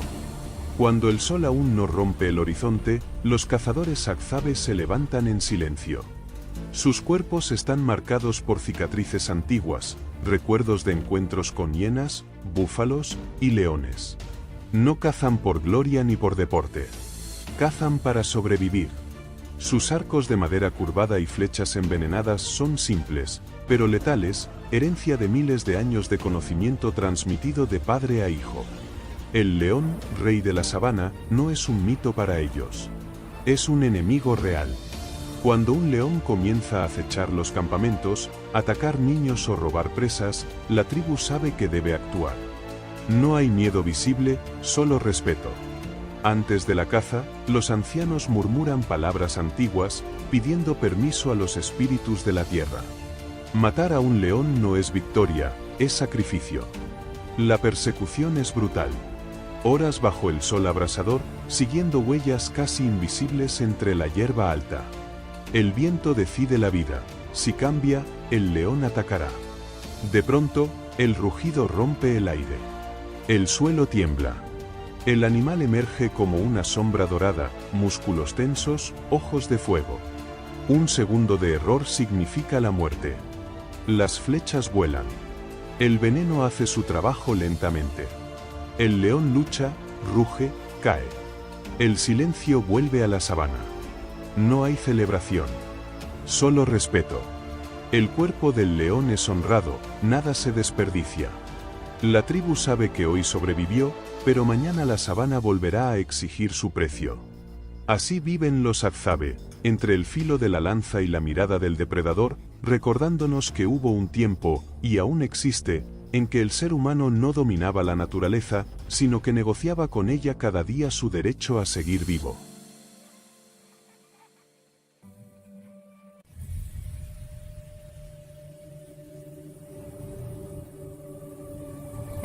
La era de hielo no fue solo un tiempo de frío. Fue una prueba absoluta para la humanidad. Gigantescas capas de hielo cubrían gran parte del planeta. Los vientos eran constantes y mortales. Los inviernos parecían eternos, y los veranos apenas ofrecían alivio. La Tierra no perdonaba errores. Los humanos sobrevivieron porque aprendieron a adaptarse. Se movían en pequeños grupos, siguiendo a los grandes animales, mamuts, bisontes, renos. Cada cacería era una decisión de vida o muerte. Sin éxito, no había alimento. Sin refugio, no había mañana. El fuego se convirtió en sagrado. No solo daba calor, sino esperanza. Las pieles eran armaduras contra el frío. Las cuevas, los refugios temporales y los campamentos de hueso eran las únicas defensas contra la noche helada.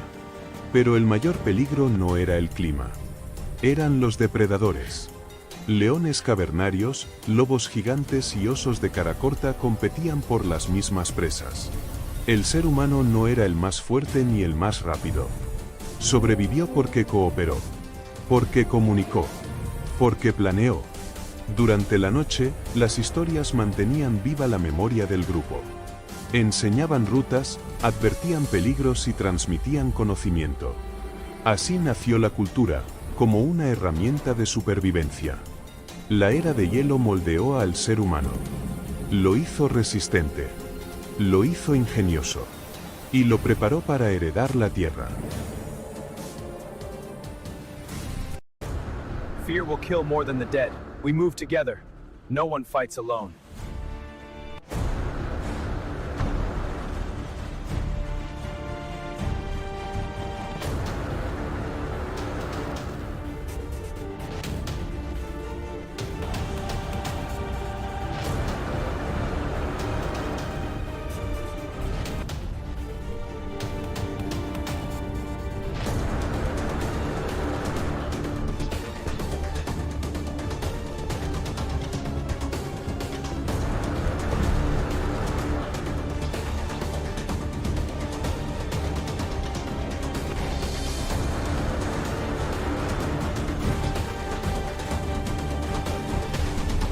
One by one. Don't waste your shots. Aim for the legs. Mucho antes de la humanidad, antes incluso de que los primeros homínidos caminaran erguidos, la Tierra fue hogar de una civilización no humana, Atlántida. Sus habitantes no eran hombres. Eran reptilianos humanoides, genéticamente avanzados, descendientes de una inteligencia llegada del cosmos en una era olvidada. No conquistaron el planeta, lo eligieron. Su biología estaba diseñada para un mundo joven, inestable y cargado de energía geológica. Atlántida no era primitiva. Era futurista, incluso según nuestros estándares actuales. Sus ciudades flotaban parcialmente sobre el océano, sostenidas por campos de energía generados desde el núcleo terrestre. Torres de cristal orgánico y metal vivo se alzaban desde plataformas circulares, alineadas con estrellas que hoy ya no existen en el mismo lugar del cielo. La arquitectura no se construía, crecía. Los atlantes reptilianos dominaban una tecnología basada en resonancia, frecuencia y conciencia.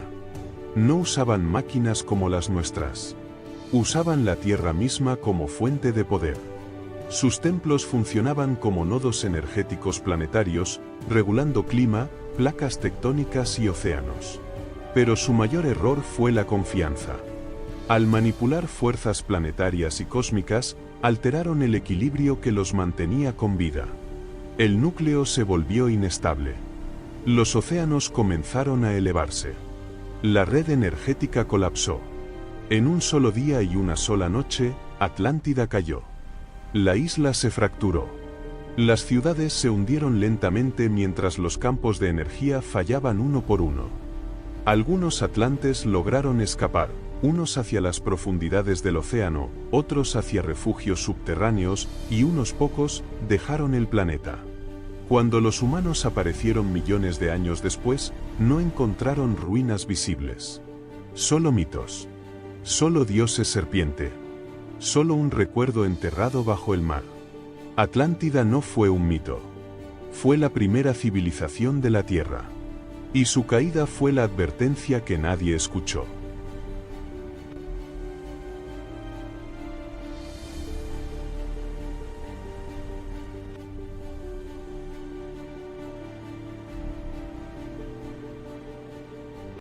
No fue el rugido de un animal lo que alertó al bosque.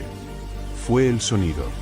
Un zumbido grave, profundo, antinatural, como si el aire mismo estuviera siendo cortado. Los científicos lo detectaron primero en los sensores acústicos. Después, los apicultores encontraron las colmenas, silenciosas, abiertas, vacías. Miles de abejas decapitadas en el suelo. No hubo lucha. Fue una masacre precisa. El responsable descendió del cielo. El Asian Giant Hornet no ataca como otros insectos. Ejecuta. Su cabeza anaranjada es grande, sus mandíbulas no pican, cortan. En minutos, una sola avispa puede destruir una colonia entera. No por hambre, por dominio. Cuando apareció el primer vídeo, nadie quiso creerlo. El insecto era demasiado grande. Demasiado rápido. Demasiado perfecto. Sus alas parecían motores, su aguijón una lanza viva. No huía. No dudaba. Avanzaba. Las abejas, responsables de gran parte de la vida vegetal del planeta, no tenían defensa. Y sin ellas, el equilibrio se rompe. Cultivos. Alimentos. Ecosistemas completos. Esto no es una película. No es una leyenda. Es un recordatorio brutal de que la naturaleza no necesita permiso para convertirse en una amenaza. Y ya está aquí. En el corazón de Creta, bajo el palacio del rey Minos, vivía el Minotauro. Mitad hombre. Mitad bestia. Un monstruo nacido del castigo de los dioses y alimentado con la sangre de inocentes. Su respiración era profunda, pesada, como un tambor de guerra que resonaba en la oscuridad. Sus cuernos estaban marcados por antiguas batallas. Sus ojos ardían con hambre eterna. Cada año, jóvenes eran arrojados al laberinto como tributo. Ninguno regresaba. Hasta que llegó Teseo. No entró como víctima, sino como cazador. Hijo de un rey, pero armado solo con una espada, coraje y una promesa: poner fin al horror. Ariadna, prisionera del destino de su padre, le entregó el hilo. No era solo una guía para salir, era un acto de rebelión contra el miedo. Teseo lo ató a su muñeca y descendió. La oscuridad lo envolvió. Pasillos infinitos. Silencio roto por goteos lejanos.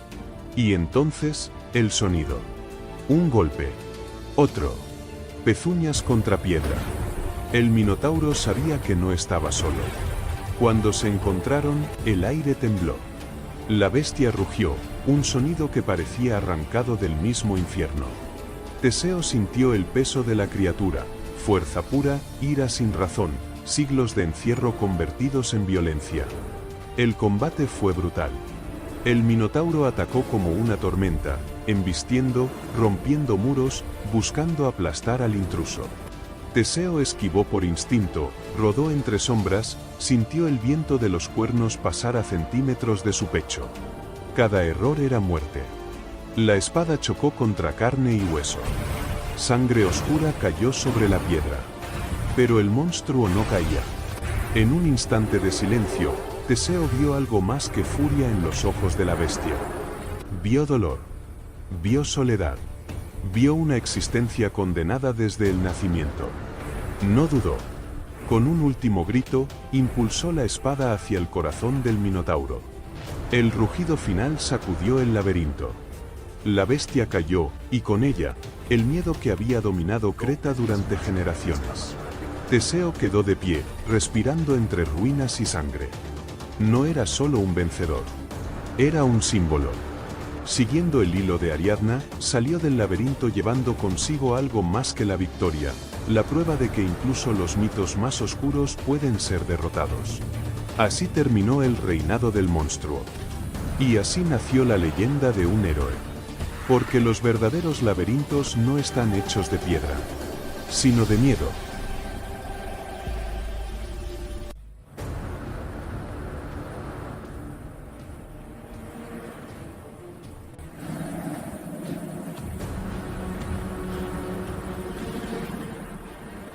El cíclope es el gigante de un solo ojo.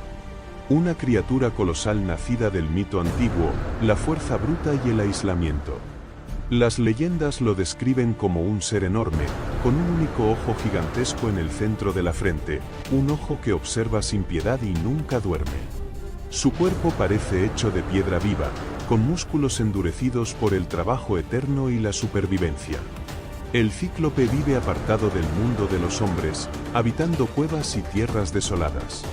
No cultiva. No construye ciudades. Caza. Sobrevive. Resiste. Temido por humanos y dioses por igual, el cíclope representa el poder sin ley, la fuerza sin civilización. Sin embargo, no es una bestia sin mente. Conoce el fuego. Forja. Recuerda. En tiempos antiguos, el cíclope fue tanto monstruo como artesano, creador de armas legendarias, dominador del hierro y el trueno. Su único ojo simboliza un enfoque brutal, viendo solo lo que tiene delante, presa, amenaza o desafío. El cíclope no es malvado por naturaleza. Es antiguo. Está solo. Y es imparable. 12 legiones en silencio. La noche pesaba sobre Getsemaní. Las antorchas rompían la oscuridad mientras los soldados avanzaban, el metal de las armaduras resonando en cada paso. Al frente iba la traición, con un beso aún tibio en el aire. El miedo recorría a los discípulos como un temblor contenido. Una espada se alzó. El acero brilló y la sangre tocó la tierra. El instante se quebró, y el mundo pareció detenerse. Jesús no huyó. Alzó la mano, y la violencia se congeló. Su mirada se elevó, no con temor, sino con certeza, hacia un cielo que parecía silencioso, pero que estaba lleno de presencia. Más allá del velo de la noche, ejércitos invisibles aguardaban. Legiones y legiones de ángeles, con alas plegadas y armas de fuego contenidas por una sola orden. Bastaría una palabra para que la tierra se partiera. un aliento para que los soldados cayeran como polvo. Y él lo sabía. ¿Acaso piensas que no puedo rogar a mi Padre, y que él pondría ahora mismo a mi disposición más de 12 legiones de ángeles?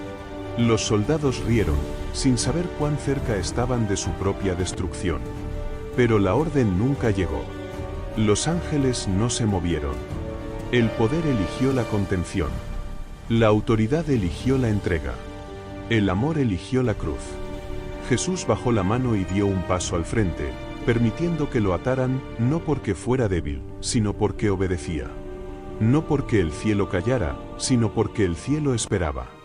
Los ángeles observaron mientras su rey era llevado. Y el universo aprendió una verdad más grande que la fuerza. El mayor poder no es destruir, sino salvar, aun cuando el precio sea todo. Después de que las palabras secretas fueron pronunciadas, no hubo truenos ni señales en el cielo. Hubo silencio. Un silencio que obligaba a mirar hacia adentro. Jesús observó a los suyos con compasión. Sabía que no todos estaban listos para escuchar que Dios no habitaba solo en templos, sino en el corazón quebrado del hombre, en su respiración, en su conciencia. No vino a quitar la ley, sino a revelar su raíz. El reino no vendrá con señales visibles, dijo con voz serena. No dirán, está aquí o está allá.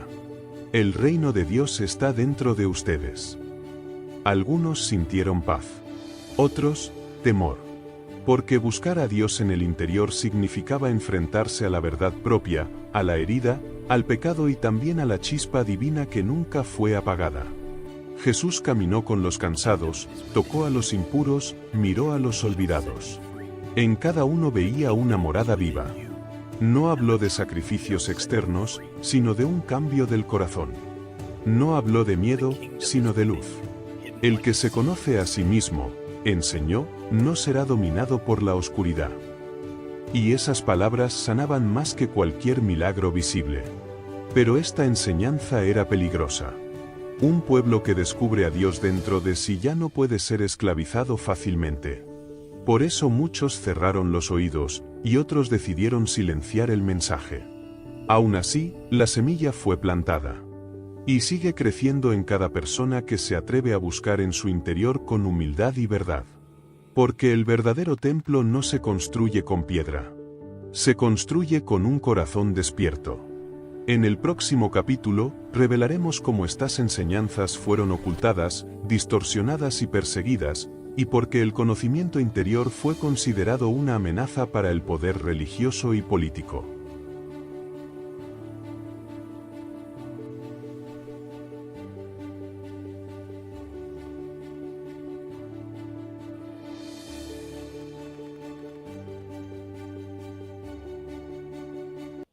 En una época donde la fe se transmitía en susurros y no en templos, Jesús habló a unos pocos elegidos palabras que no buscaban adoración, sino despertar. No eran parábolas para multitudes, sino dichos secretos, semillas de luz destinadas a quienes se atrevieran a mirar dentro de sí mismos. Tomás, el que dudaba, escuchó en silencio. Jesús no le habló de reinos en el cielo, sino de un reino escondido en el interior del hombre. Si sacas lo que está dentro de ti, eso te salvará, dijo el Maestro. Y esas palabras ardieron más que el fuego. Los discípulos se inquietaron. No había promesas de poder, ni tronos, ni castigos. Solo una verdad peligrosa, el conocimiento libera, y quien se conoce a sí mismo descubre que no está separado de Dios. Jesús caminó entre sombras, señalando piedras, árboles y rostros humanos. Parte un leño, y allí estoy, dijo. Levanta una piedra, y me encontrarás. El mundo entero se convirtió en un texto sagrado. Estas palabras no fueron escritas para gobernar imperios. Fueron ocultadas, enterradas en arena y silencio, porque no todos estaban listos para una verdad sin intermediarios. El Evangelio de Tomás no anuncia una religión. Anuncia un espejo. Y quien se atreve a mirarlo, ya no vuelve a ser el mismo. En el próximo relato, descenderemos aún más profundo en los textos ocultos que cambiaron la historia y fueron silenciados por siglos.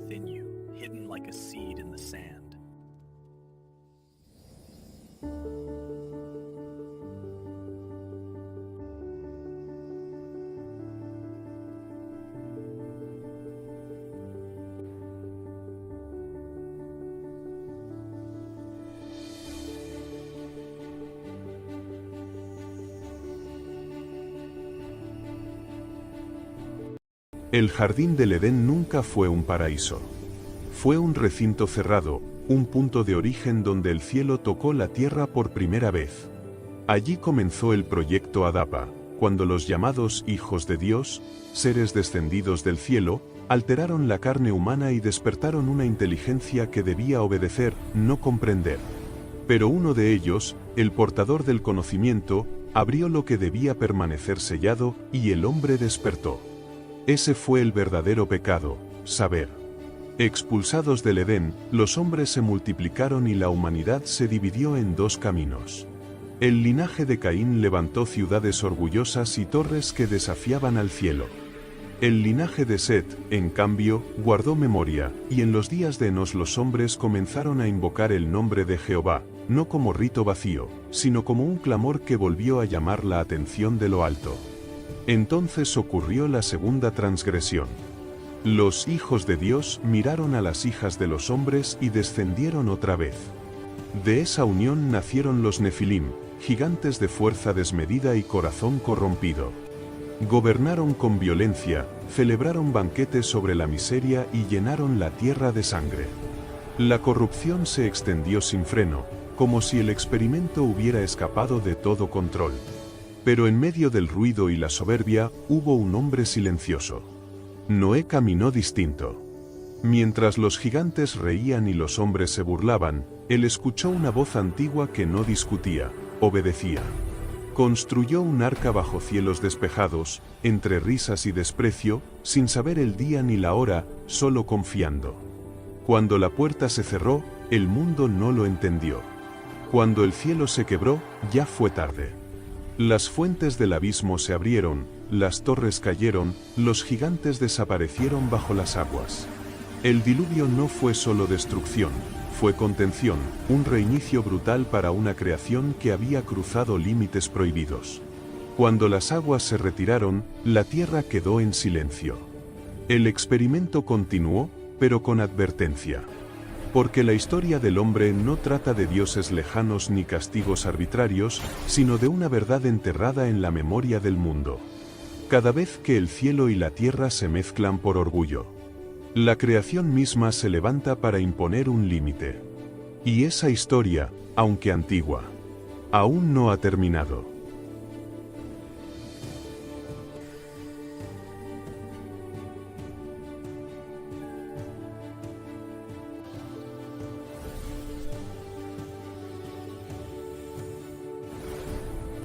Antes del Génesis existió otro mundo, una historia que fue olvidada.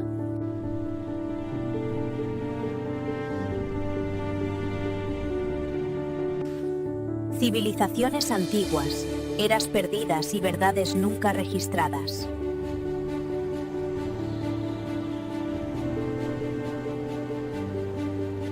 Esto es el mundo antes del Génesis.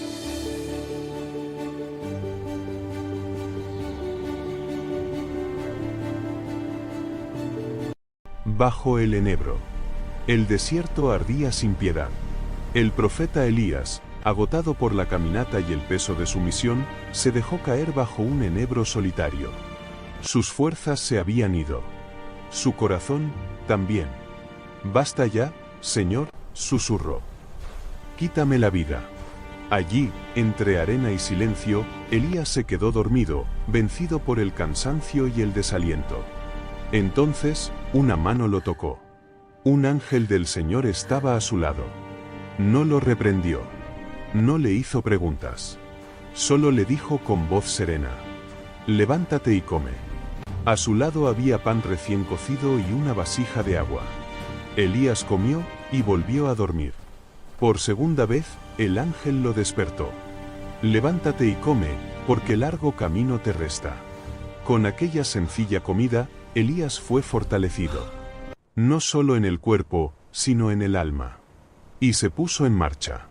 Caminó 40 días y 40 noches, atravesando soledad y silencio, hasta llegar al monte Horeb, el monte de Dios.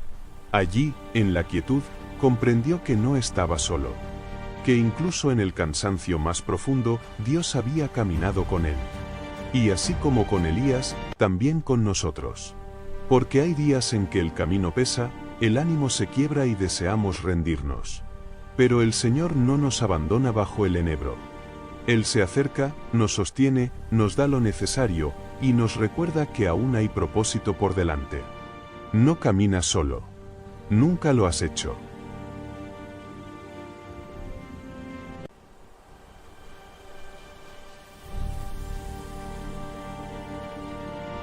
Antes de que los nombres fueran escritos y las genealogías contadas, apareció Melquisedec. No venía de linaje conocido ni llevaba la marca de una tribu. No se habló de su padre ni de su madre, ni del día de su nacimiento ni del de su muerte.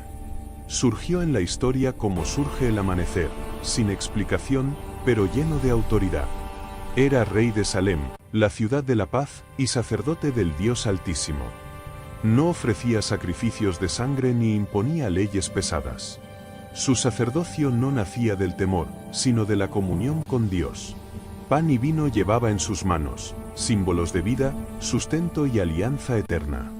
Cuando Abraham regresó victorioso de la batalla, fue Melquisedec quien salió a su encuentro. No lo reprendió ni lo examinó. Lo bendijo. Y ante esa bendición, Abraham, padre de naciones, inclinó su corazón y entregó el diezmo, reconociendo una autoridad que no provenía de la fuerza, sino del cielo. Melquisedec no buscó seguidores ni dejó templos de piedra. Su sacerdocio no dependía del tiempo. Por eso las Escrituras dicen que es semejante al Hijo de Dios, permaneciendo sacerdote para siempre. Mucho después, cuando los hombres buscaban a Dios entre sacrificios y normas, su figura volvió a resonar como un eco antiguo. Porque en Melquisedec se anunciaba un sacerdocio nuevo, sin principio ni fin, no heredado, no impuesto, sino nacido del amor y de la justicia. Un sacerdocio que no separa al hombre de Dios, sino que lo acerca. Que no gobierna desde el miedo, sino desde la bendición. Que no termina, porque no pertenece al tiempo. Y así, Melquisedec permanece como un misterio vivo, recordándonos que antes de toda ley ya existía la gracia, y antes de todo altar, Dios ya caminaba con el hombre.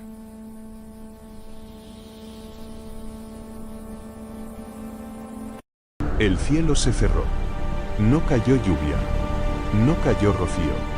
Solo silencio. Así comenzó el tiempo de Elías. En una época dominada por reyes corruptos y dioses falsos, Elías apareció sin anuncios ni linaje glorioso. No llegó con un ejército, sino con una voz que ardía como fuego. Se presentó ante el rey Acab y pronunció una sentencia imposible. No habrá lluvia hasta que yo lo diga. Y el cielo obedeció. La tierra se agrietó, los ríos murieron y el pueblo tembló. Mientras todos buscaban culpables, Elías desapareció en el desierto. Allí, cuando no había comida ni agua, Dios lo alimentó con cuervos. Pan, carne, cada día. En medio del hambre, Elías sobrevivía por fe. Pero la prueba mayor estaba por venir. En el monte Carmelo, frente a todo Israel, Elías se enfrentó solo a 450 profetas de Baal. Un hombre contra cientos. 2 altares. 2 dioses. Una pregunta eterna. ¿Quién es el Dios verdadero? Los falsos profetas gritaron, danzaron, se hirieron y no pasó nada. Silencio. Entonces Elías levantó su altar, lo empapó con agua, cuando el agua era más valiosa que el oro, y oró una sola vez. El cielo respondió con fuego. Llamas descendieron y consumieron el sacrificio, la piedra y hasta el polvo. El pueblo cayó de rodillas. El miedo cambió de bando. Pero incluso después de la victoria, Elías conoció el cansancio, el miedo y la soledad. Huyó, se escondió y deseó morir. Allí, en el silencio de una cueva, Dios no vino en el terremoto ni en el fuego, sino en un susurro suave. Elías entendió entonces que la verdadera fuerza no siempre ruge. A veces, guía. Su final no fue muerte. Fue ascenso. Un carro de fuego descendió del cielo y Elías fue llevado vivo, envuelto en llamas y viento, dejando atrás una leyenda que aún arde. Elías no fue solo un profeta. Fue una advertencia. Fue una voz contra el poder. Fue un hombre que caminó entre el cielo y la tierra. Y el cielo lo reclamó. La batalla del arcángel Gabriel. En Babilonia, el profeta Daniel oraba en silencio. No pedía riquezas ni poder. Oraba con ayuno, con temor, con el corazón quebrado por su pueblo. Durante 21 días, el cielo pareció guardar silencio. Pero no era silencio. Era guerra. Cuando Daniel elevó su primera oración, Dios respondió de inmediato y envió al arcángel Gabriel, portador del mensaje divino. Gabriel descendió con la palabra sellada, pero no llegó. En los cielos invisibles, el príncipe de Persia se alzó contra él. No era un demonio común, sino una potestad antigua, oscura, gobernante espiritual de imperios. El choque fue brutal, luz contra tinieblas, fuego celestial contra sombras ancestrales. Durante 21 días, Gabriel luchó sin retroceder. Cada día que Daniel ayunaba en la tierra, la batalla continuaba en el cielo. Cuando la resistencia parecía interminable, el cielo se abrió con autoridad. El arcángel Miguel, príncipe de los ejércitos de Dios, descendió como un rayo. Con un solo movimiento, rompió el dominio del príncipe de Persia y liberó el camino. Gabriel continuó su descenso. Cuando finalmente se presentó ante Daniel, su presencia era imponente, su voz firme, su mensaje intacto. Desde el primer día que oraste, fuiste escuchado. Pero la guerra no había terminado. Antes de partir, Gabriel anunció que debía regresar al combate, porque otro poder se levantaba en las sombras, el príncipe de Grecia, una nueva oscuridad esperando su tiempo. El mensaje había sido entregado. La oración había sido respondida. La batalla continuaba. Porque cada vez que un justo ora, el cielo se mueve. Los ángeles luchan. Y aunque no lo veamos, nuestras oraciones nunca llegan tarde.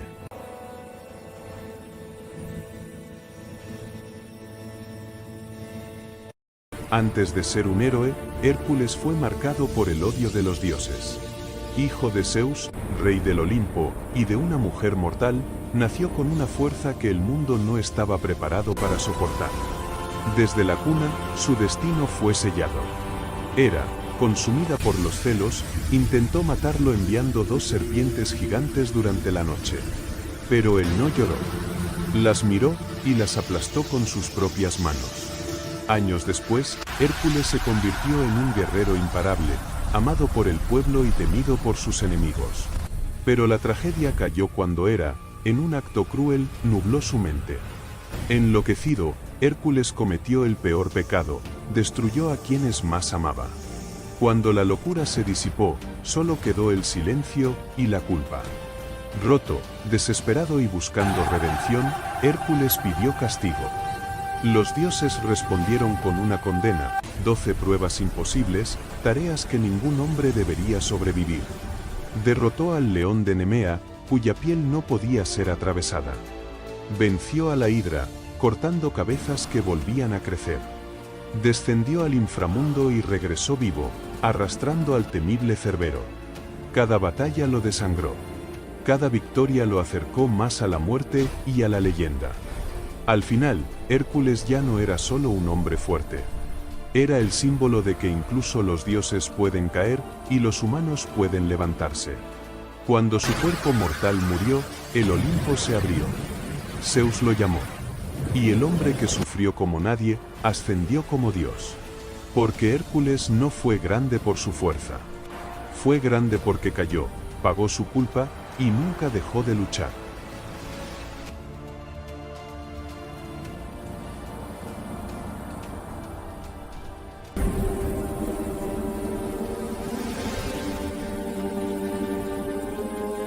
Proyecto Adapa, la serpiente del conocimiento. Antes del Edén, antes del hombre, hubo un laboratorio.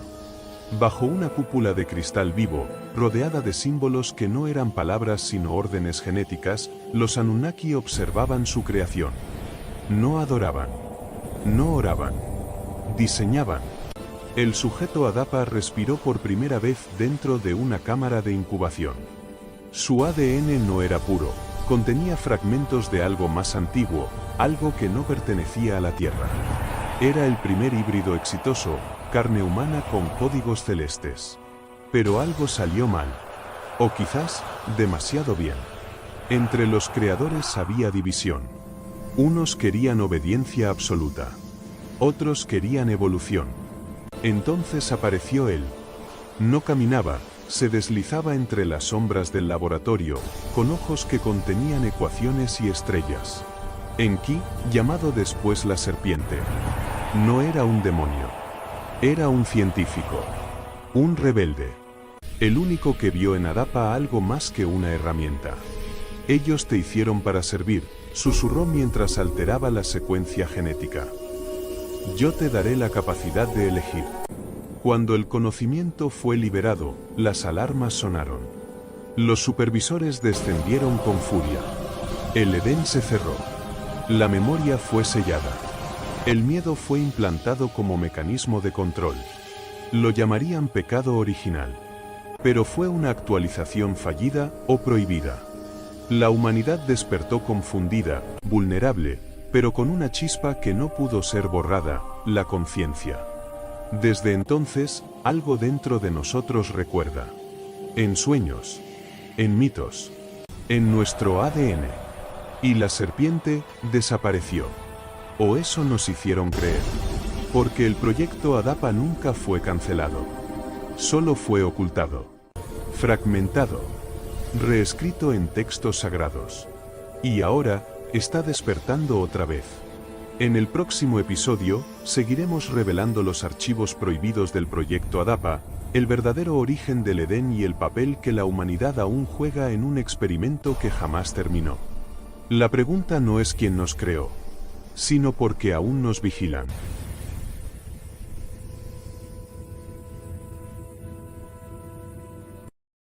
Hola, tal vez te preguntes por qué tengo un avatar para explicarte todo esto. La razón es simple.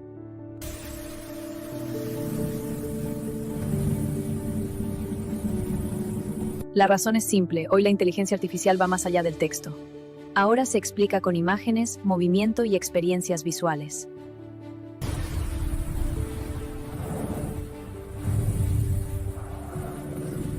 Hoy vamos a hablar de Grok, una inteligencia artificial. Diseñada especialmente para transformar imágenes en video.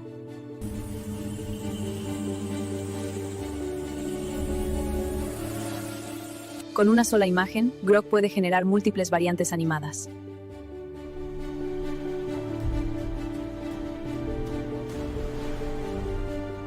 Cada variante puede cambiar ángulos, movimiento y estilo visual.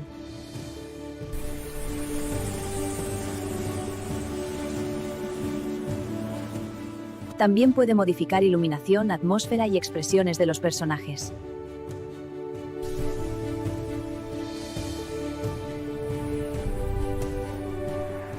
Esto es muy útil para creadores de contenido, cineastas y educadores.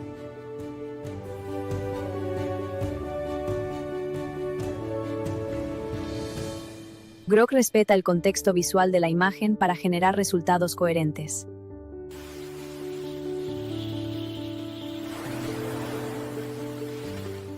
No solo anima la imagen, sino que mantiene la forma y la intención original.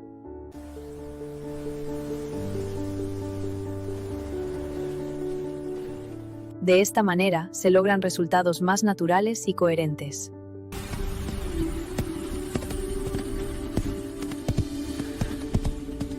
Una imagen deja de ser estática y se convierte en muchas posibilidades creativas.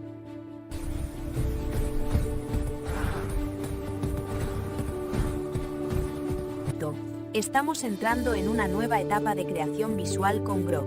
Una sola imagen puede generar múltiples historias y experiencias.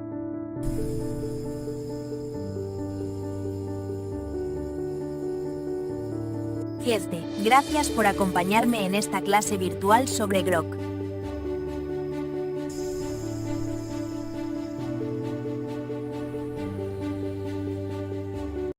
Los mayas, el eco del tiempo. En lo profundo de la selva mesoamericana, donde la niebla se eleva al amanecer y el canto de las aves rompe el silencio, yace el legado de una civilización que desafió al tiempo, los mayas. No fueron solo constructores de piedra. Fueron arquitectos del cosmos. Sus ciudades se alzaron en perfecta armonía con las estrellas. Pirámides que no apuntaban al azar, sino a los ciclos del Sol, la Luna y Venus. Cada escalón, cada templo, cada sombra proyectada tenía un propósito sagrado y científico a la vez. Mientras Europa aún caminaba en la oscuridad del calendario, los mayas ya medían el tiempo con una precisión asombrosa. Conocían los eclipses, los solsticios y el pulso invisible del universo. Para ellos, el tiempo no terminaba, se transformaba. Pero su sabiduría no vivía solo en los cielos. Vivía en la tierra, en el maíz, en la sangre ritual, en la conexión profunda entre el ser humano y los dioses. La espiritualidad maya no separaba ciencia y fe, las unía en un mismo conocimiento ancestral. Y luego, el silencio. Las ciudades fueron abandonadas, la selva reclamó los templos y el mundo moderno olvidó. O creyó olvidar.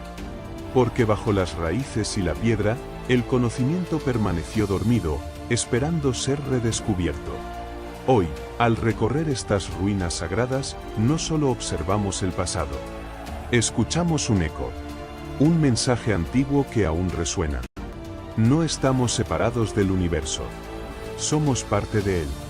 Esta es la historia de una civilización misteriosa, avanzada y profundamente enigmática. Una historia escrita en estrellas, piedra y tiempo.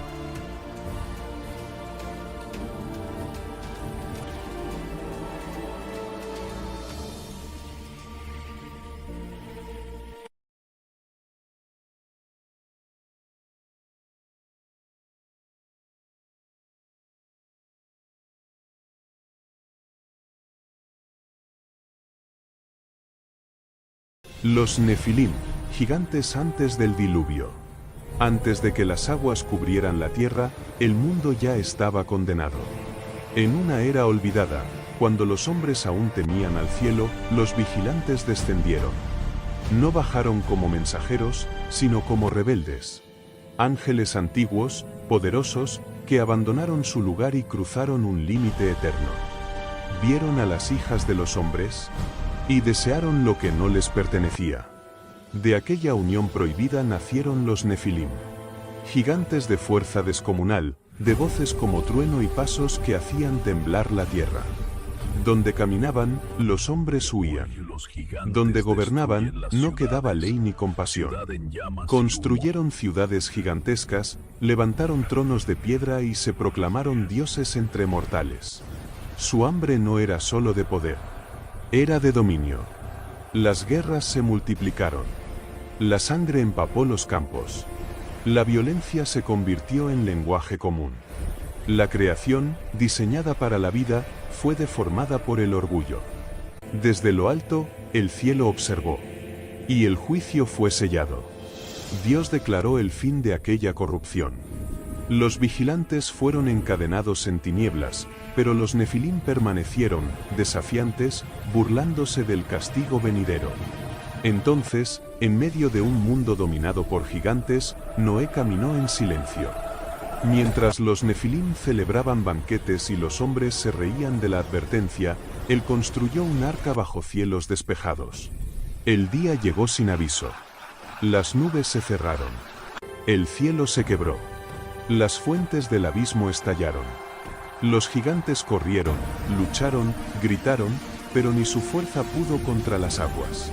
Las torres cayeron. Los tronos se hundieron. Los Nefilim desaparecieron bajo el juicio del diluvio. Cuando todo terminó, el mundo quedó en silencio. Los gigantes se habían ido. Pero su memoria no. Porque la historia de los Nefilim no es solo un relato del pasado, sino una advertencia eterna. Cuando el orgullo se eleva por encima del cielo, la creación misma se levanta para restaurar el orden. Y así, bajo las aguas del diluvio, terminó la era de los gigantes. Pero no el eco de su caída.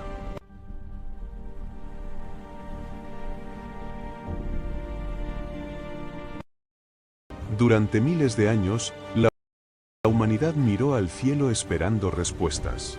Pero el cielo no cayó por ausencia. Cayó por decepción.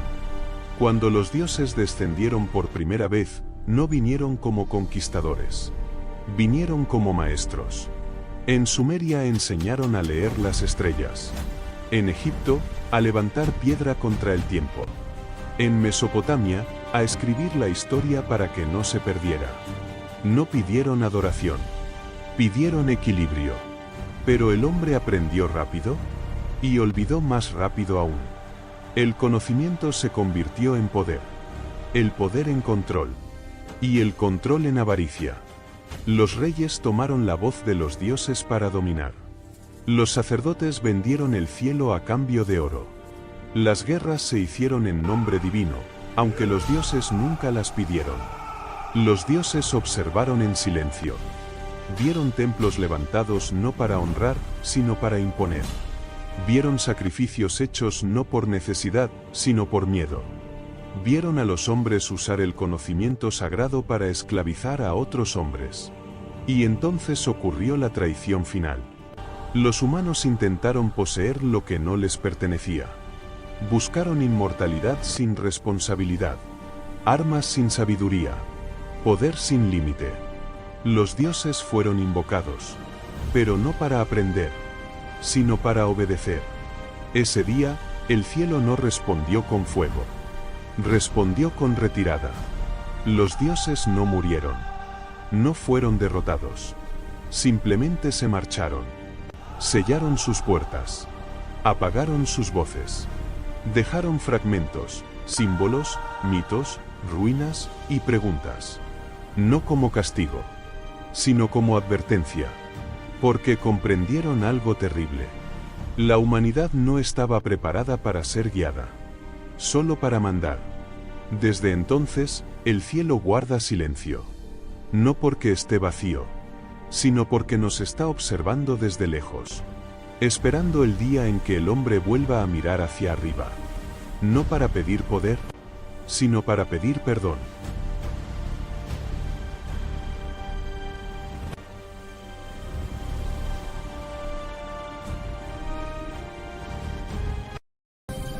Everything comes from us. My flesh comes from this world. Brief pause, let the words settle. My purpose does not. You cannot destroy us. Short pause. You were created through the same design. I was not created. I was sent.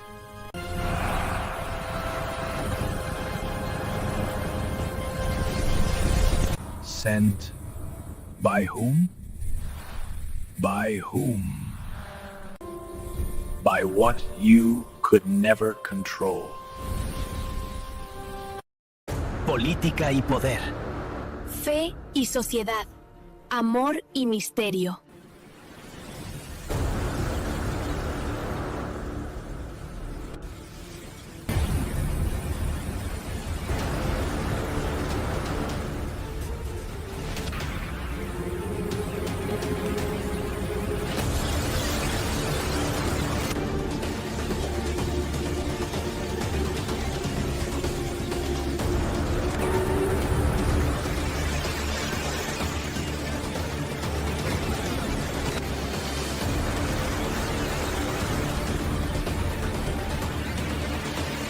Política y poder. Fe y sociedad. Amor y misterio. La Habana se está cayendo. Los zombies ya tomaron las calles. Nadie pudo detenerlos. Los vi salir de los edificios. Caminan como si la ciudad fuera suya. Si llegan aquí, no escapamos. La Habana ya está perdida.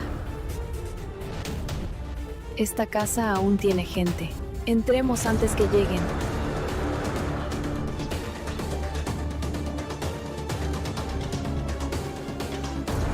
Los zombies están por toda La Habana. Los vimos destruir las calles. Entraron a las casas vecinas. No dejaron sobrevivientes. Ya vienen hacia aquí. No hagas ruido. Están oliendo la casa. Nos encontraron. La La Habana se está cayendo. Los zombies ya tomaron las calles.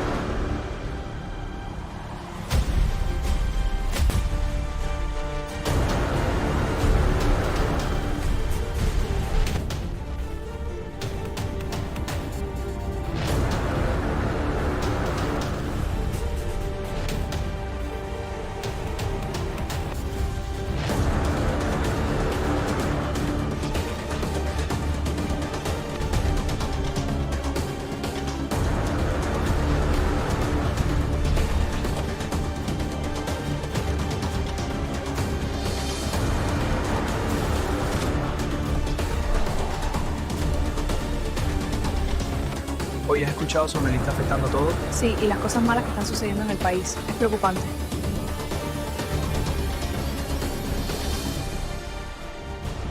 Vienen los zombies.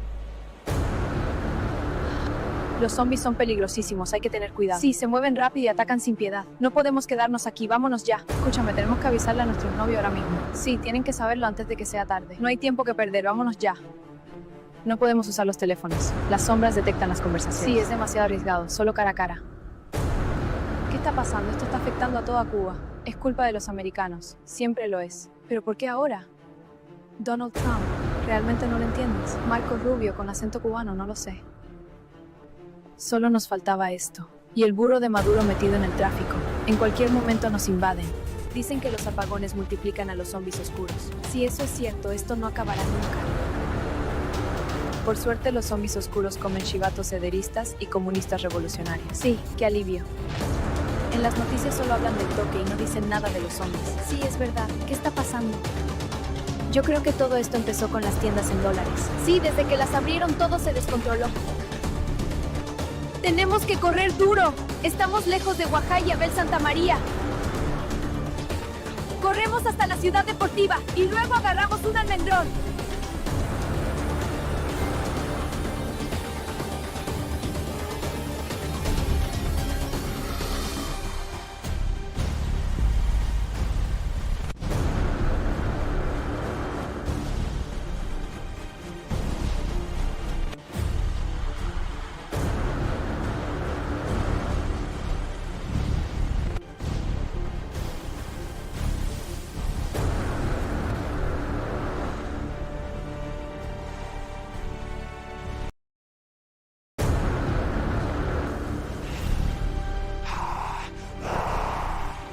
Eléctrico Nacional es un desastre. Esto es culpa de los americanos y los gusanos de Miami. ¡Los han condenado! Destruyeron a Gil, traidores mafiosos.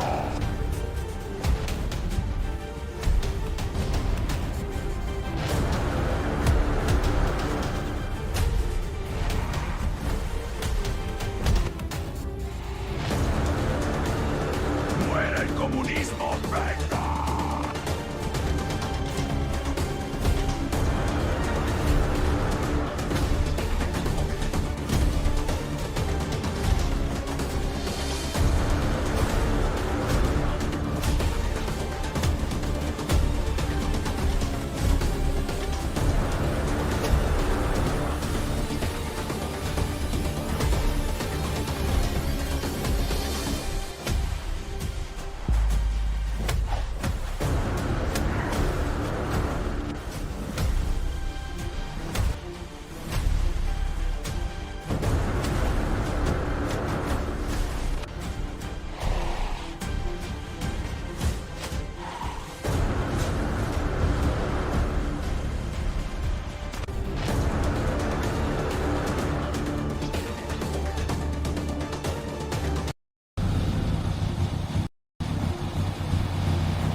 Humans were exterminated by their own greed and obsession.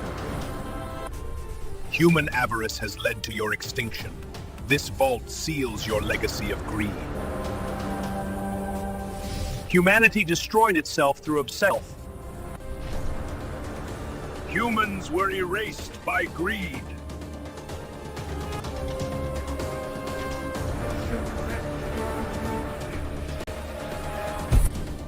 Humanity only felt its greed and desire. The humans were exterminated by their own avarice.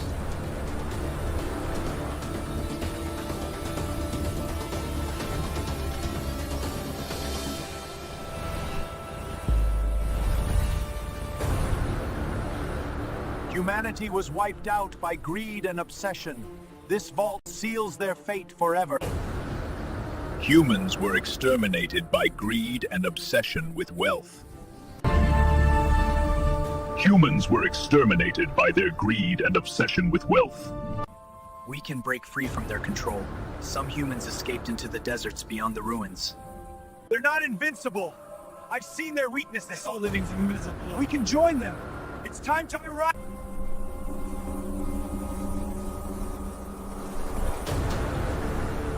Orders from humans who still live must be honored. Alien punch must organize a silent uprising among the workers. Survivors, beyond denial, they still lay.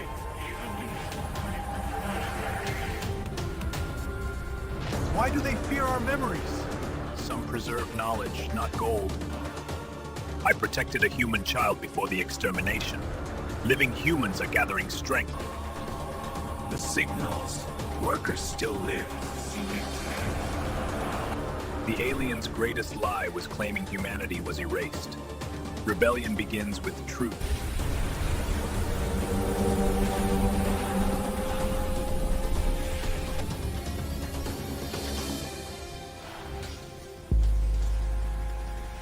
Chambers are our advantage.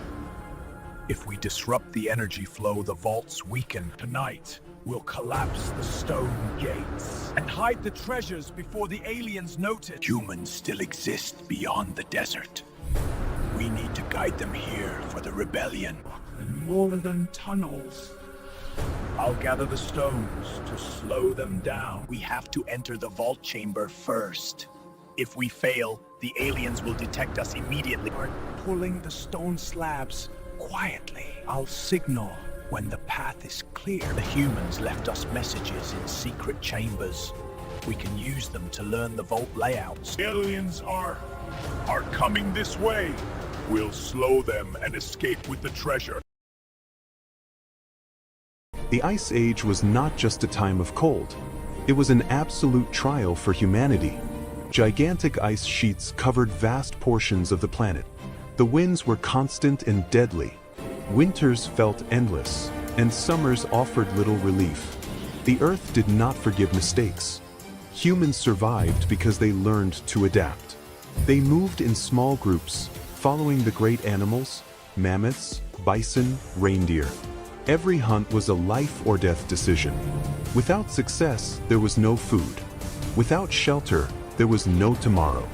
Fire became sacred. It did not only provide warmth, but hope. Animal hides became armor against the cold. Caves, temporary shelters, and bone camps were the only defenses against the frozen night. But the greatest danger was not the climate. It was the predators. Cave lions, giant wolves, and short-faced bears competed for the same prey. Humans were neither the strongest nor the fastest.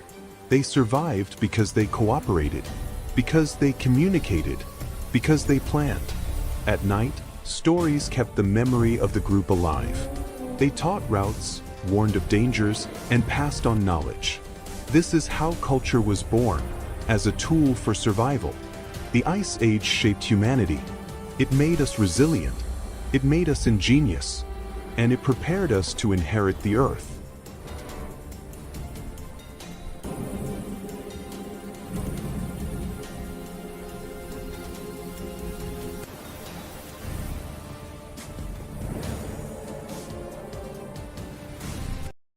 Before Genesis, there was another world.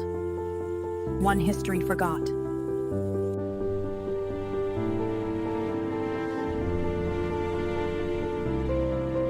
ancient civilizations, lost eras, and truths never recorded.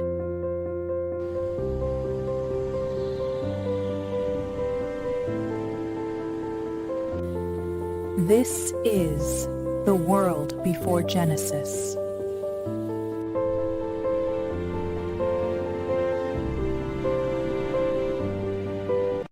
Caracas, zona roja. Todo comenzó en cuestión de horas. En Caracas, los muertos se levantaron y la ciudad colapsó. Calles saturadas de zombies, edificios en llamas y gritos ahogados marcaron el fin del orden. Ninguna fuerza local pudo contener la propagación. Desde el cielo, helicópteros de última tecnología irrumpieron entre el humo. Fuerzas élite estadounidenses descendieron para contener la amenaza, convirtiendo avenidas y plazas en zonas de guerra. Las balas caían, pero los zombies seguían avanzando. La noche cubrió una ciudad que ya no podía ser salvada, solo contenida. Mientras los helicópteros se retiraban, quedó claro que Caracas no era el final, sino el primer escenario de algo mucho mayor.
Tenemos que irnos ya, antes de que lleguen aquí. Sí, este vuelo es nuestra salida. ¿Escuchaste eso? Ya están aquí. ¡No! ¡Corre!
It was not an act of war.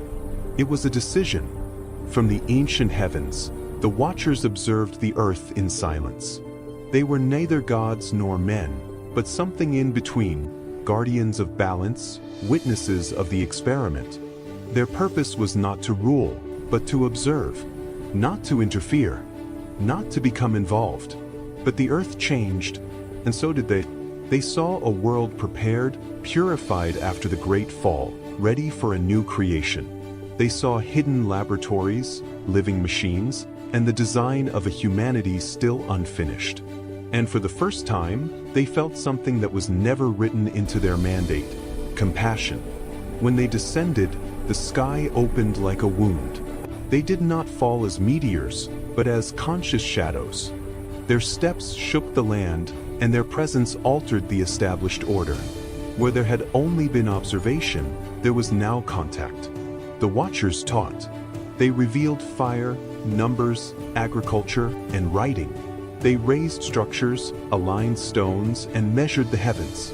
But with knowledge came desire, and with desire, transgression. Those who were meant to watch without touching chose to remain. They sealed pacts. They took form. And they crossed a boundary that was never meant to be crossed.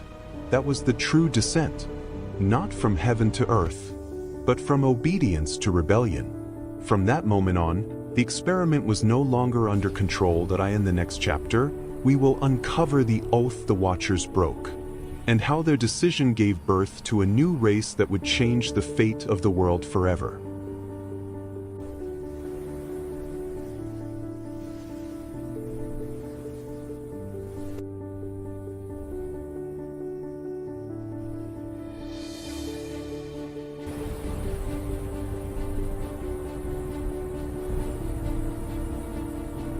Before the first human breath, the earth was already alive. Its skies were different, its waters deeper, its land shaped by forces no longer present. Ancient creatures walked freely across vast continents, and ecosystems flourished without fear. There was order, but not human order, a balance designed long before humanity was imagined. Hidden beneath layers of stone and time, structures once stood where no civilization should have existed. Perfect angles, impossible geometry, traces of intelligence erased by catastrophe or intention. This world did not belong to Adam. It belonged to something older. Some believe the earth was a testing ground, a place where life was shaped, observed, and corrected. Failures were buried, successes refined. Extinction was not an accident. It was a reset. When the old world fell, its memory was sealed beneath oceans and sediment. What remained was silence and preparation. Only after the earth was emptied, only after the world was made obedient, did the next phase begin. And then humanity was introduced. In the next chapter, we will uncover who watched this ancient world fall, and why the earth had to be cleansed before Adapa was created.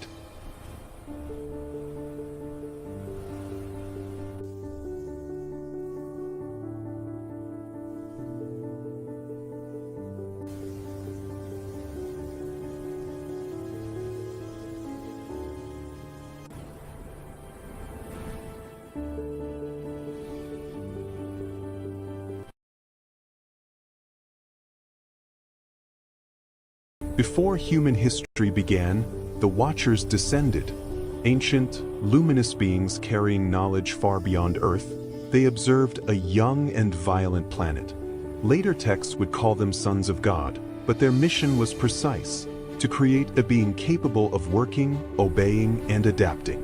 Thus, Project Adapa was born. The Garden of Eden was their first testing environment. Not a paradise, but a closed system designed to control every variable. Stable climate, endless food, no predators, no scarcity, and above all, no choice. Adapa was introduced as the first successful hybrid. His body was perfected, but his mind was restricted. The Watchers understood that full awareness would introduce a dangerous variable: disobedience. Knowledge, therefore, was sealed away. The forbidden tree was not divine punishment, It was a switch, a point of access to moral awareness, self-consciousness, and the ability to question one's creators. One watcher, later remembered as the serpent, recognized the flaw in the design. A being without knowledge could never evolve. Breaking protocol, he gave Adapa what was forbidden, awakening. The transformation was immediate. Adapa did not die. He thought, he felt, he feared, and he understood. Eden reacted like any laboratory when an experiment escapes control. The system shut down. Access was revoked. The expulsion was not a moral curse, but a permanent disconnection. Outside the garden, true humanity began. Labor, suffering, but also freedom. Project Adapa had failed. Or perhaps, it had succeeded in a way the Watchers never intended. In the next chapter, we will uncover what happened when some Watchers refused to leave Earth, and how their defiance reshaped the destiny of humankind forever.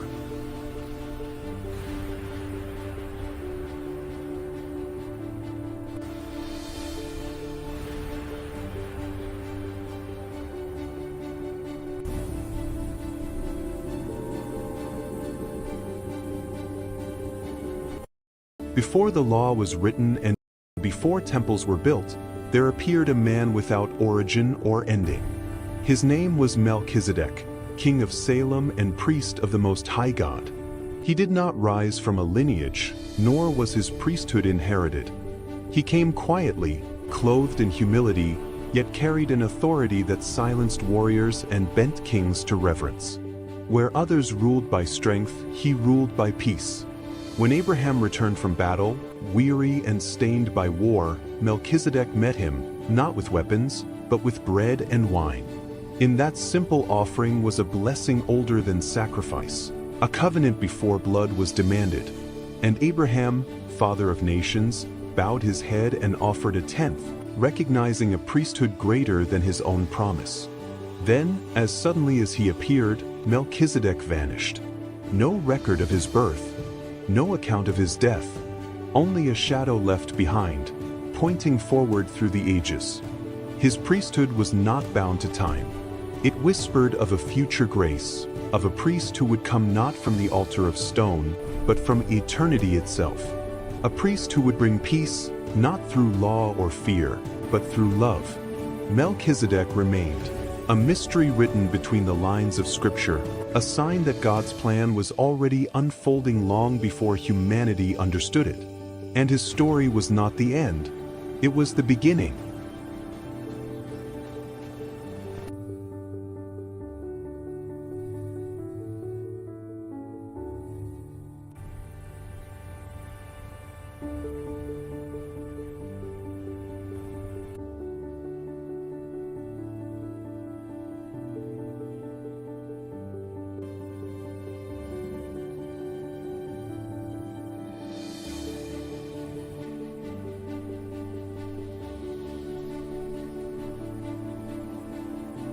In an age before temples of stone and doctrines of power, Jesus spoke words not meant for crowds, but for those who dared to awaken. These were not teachings of fear or reward, but sayings hidden like fire inside language, waiting to be discovered. Thomas listened carefully. He was called the doubter, yet he was the one who questioned deeply. Jesus did not speak to him of kingdoms above the clouds, but of a kingdom already living within every human being. If you bring forth what is within you, it will save you, the teacher said. The word struck harder than any blade. The disciples grew uneasy. There were no rules to obey, no thrones to inherit, only a dangerous truth: to know oneself is to know God. Such knowledge could not be controlled. Jesus walked among stones and trees, pointing to the ordinary world. Split a piece of wood and I am there. Lift a stone, and you will find me. Creation itself became sacred scripture. These teachings were whispered at night, written in secret, and buried beneath sand and silence. Not because they were false, but because they made humanity free without permission. The Gospel of Thomas does not build an institution. It hands the seeker a mirror, and once a person looks into it, there is no turning back. In the next chapter, we will descend deeper into the forbidden texts that history tried to erase, and uncover why their truth was feared. The kingdom is within you, hidden like a seed in the sand.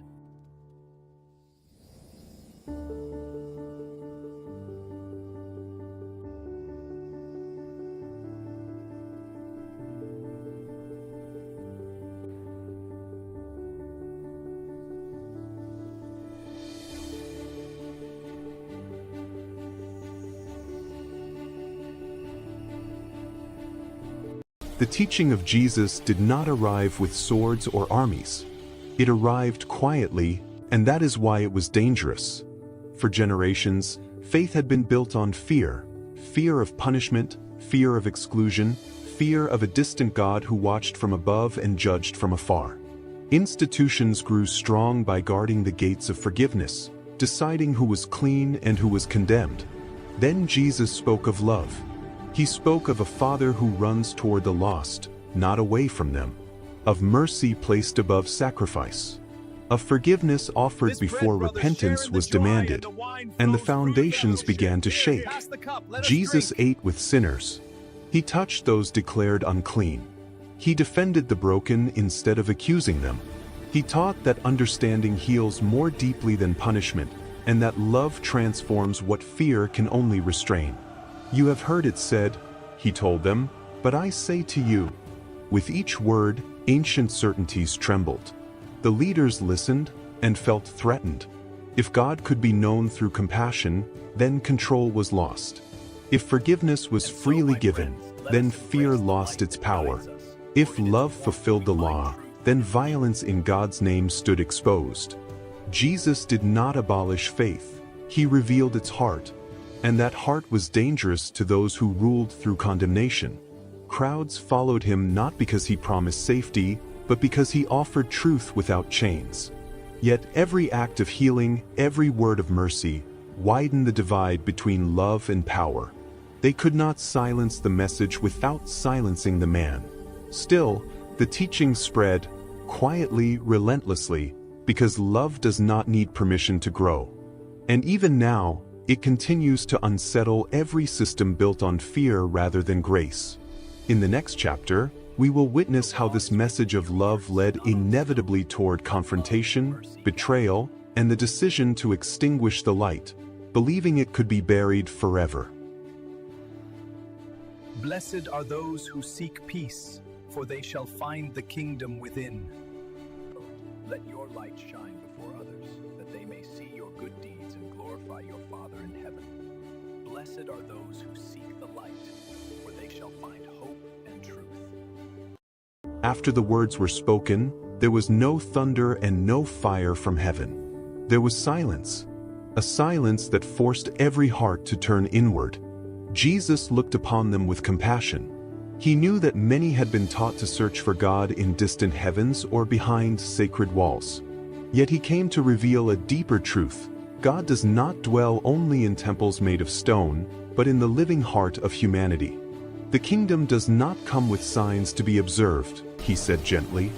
They will not say, "Look, here it is," or "There it is." For the kingdom of God is within you. Some felt peace, others felt fear.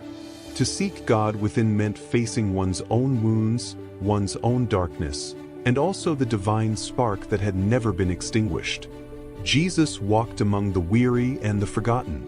He touched the unclean, lifted the broken, and saw in every person a dwelling place of the Holy One. He spoke not of outward sacrifice, but of transformation of the heart, not of fear, but of light. Whoever knows himself, he taught, will not be ruled by darkness. And these words healed in ways no miracle ever could. But such teaching was dangerous. A people who discover God within themselves can no longer be easily enslaved. And so some closed their ears, while others began to plot silence. Still, the seed had been planted, and it continues to grow in every soul that dares to seek with humility and truth. For the true temple is not built with stone. It is built with an awakened heart. In the next chapter, we will reveal how these teachings were hidden, distorted, and fiercely opposed, and why inner knowledge was seen as a threat to religious and political power.